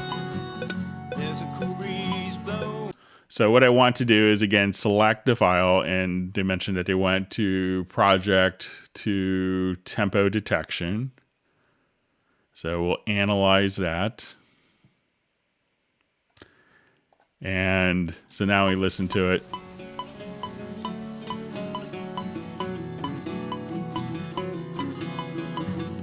So you can see roughly, we look at the tempo, it's like 136, 140.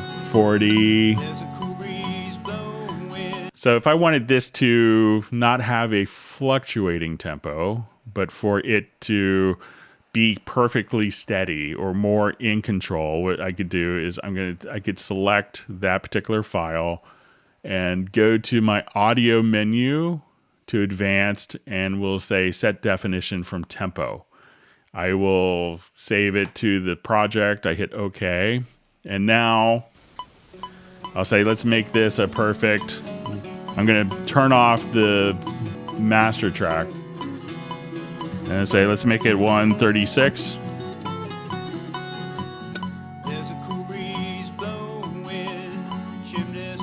Or let's try 140. So now where it had tempo fluctuations before, it's now just playing back perfect, steady tempo. And if I wanted to put it back to the original tempo, I could just kind of come here. And that's kind of really all you'd have to do with that. Okay, let's go back to our live feed. Thanks for sending in questions.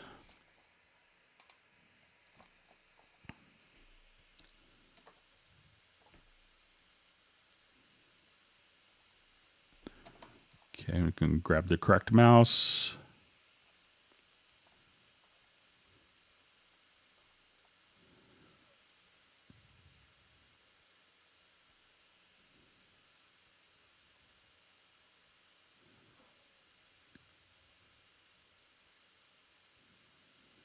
Okay, reading through comments here.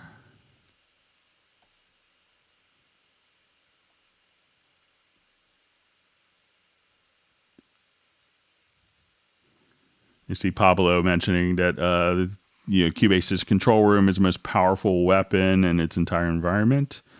I hope they keep improving on it. So,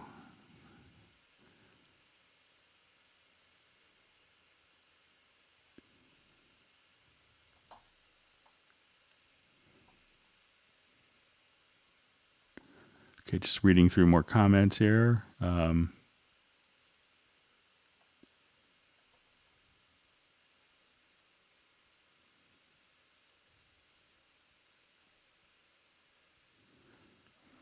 I see Jason just indicating that he can drag a sample from Battery 4 NI into Groove Agent if it is via complete control, but not directly from dedicated instrument track version of Battery 4. All right.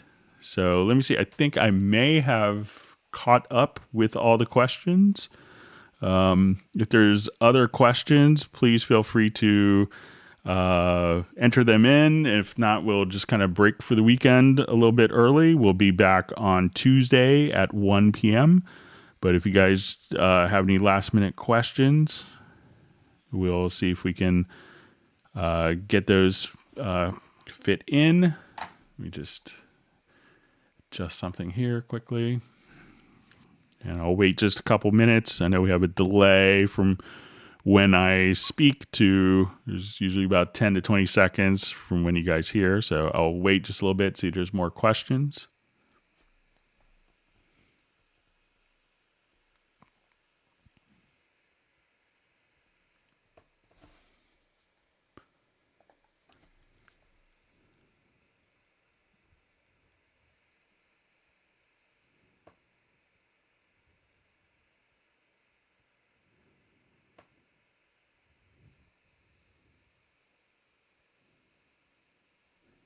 Okay, looks like I'll wait just a moment longer.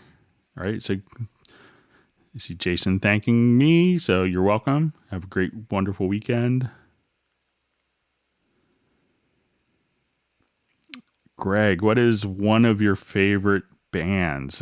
I'm a huge Beatles fan. I like a lot of English stuff, so I think everything Kate Bush does is incredibly interesting.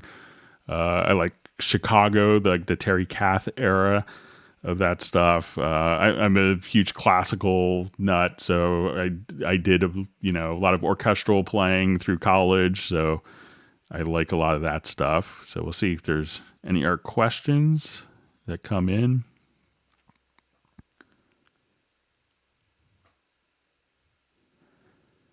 Okay, so I guess I'll wait just a couple more seconds. If not, we'll wrap up.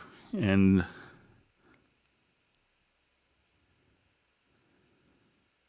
okay, I'll just wait for the delay to kind of end.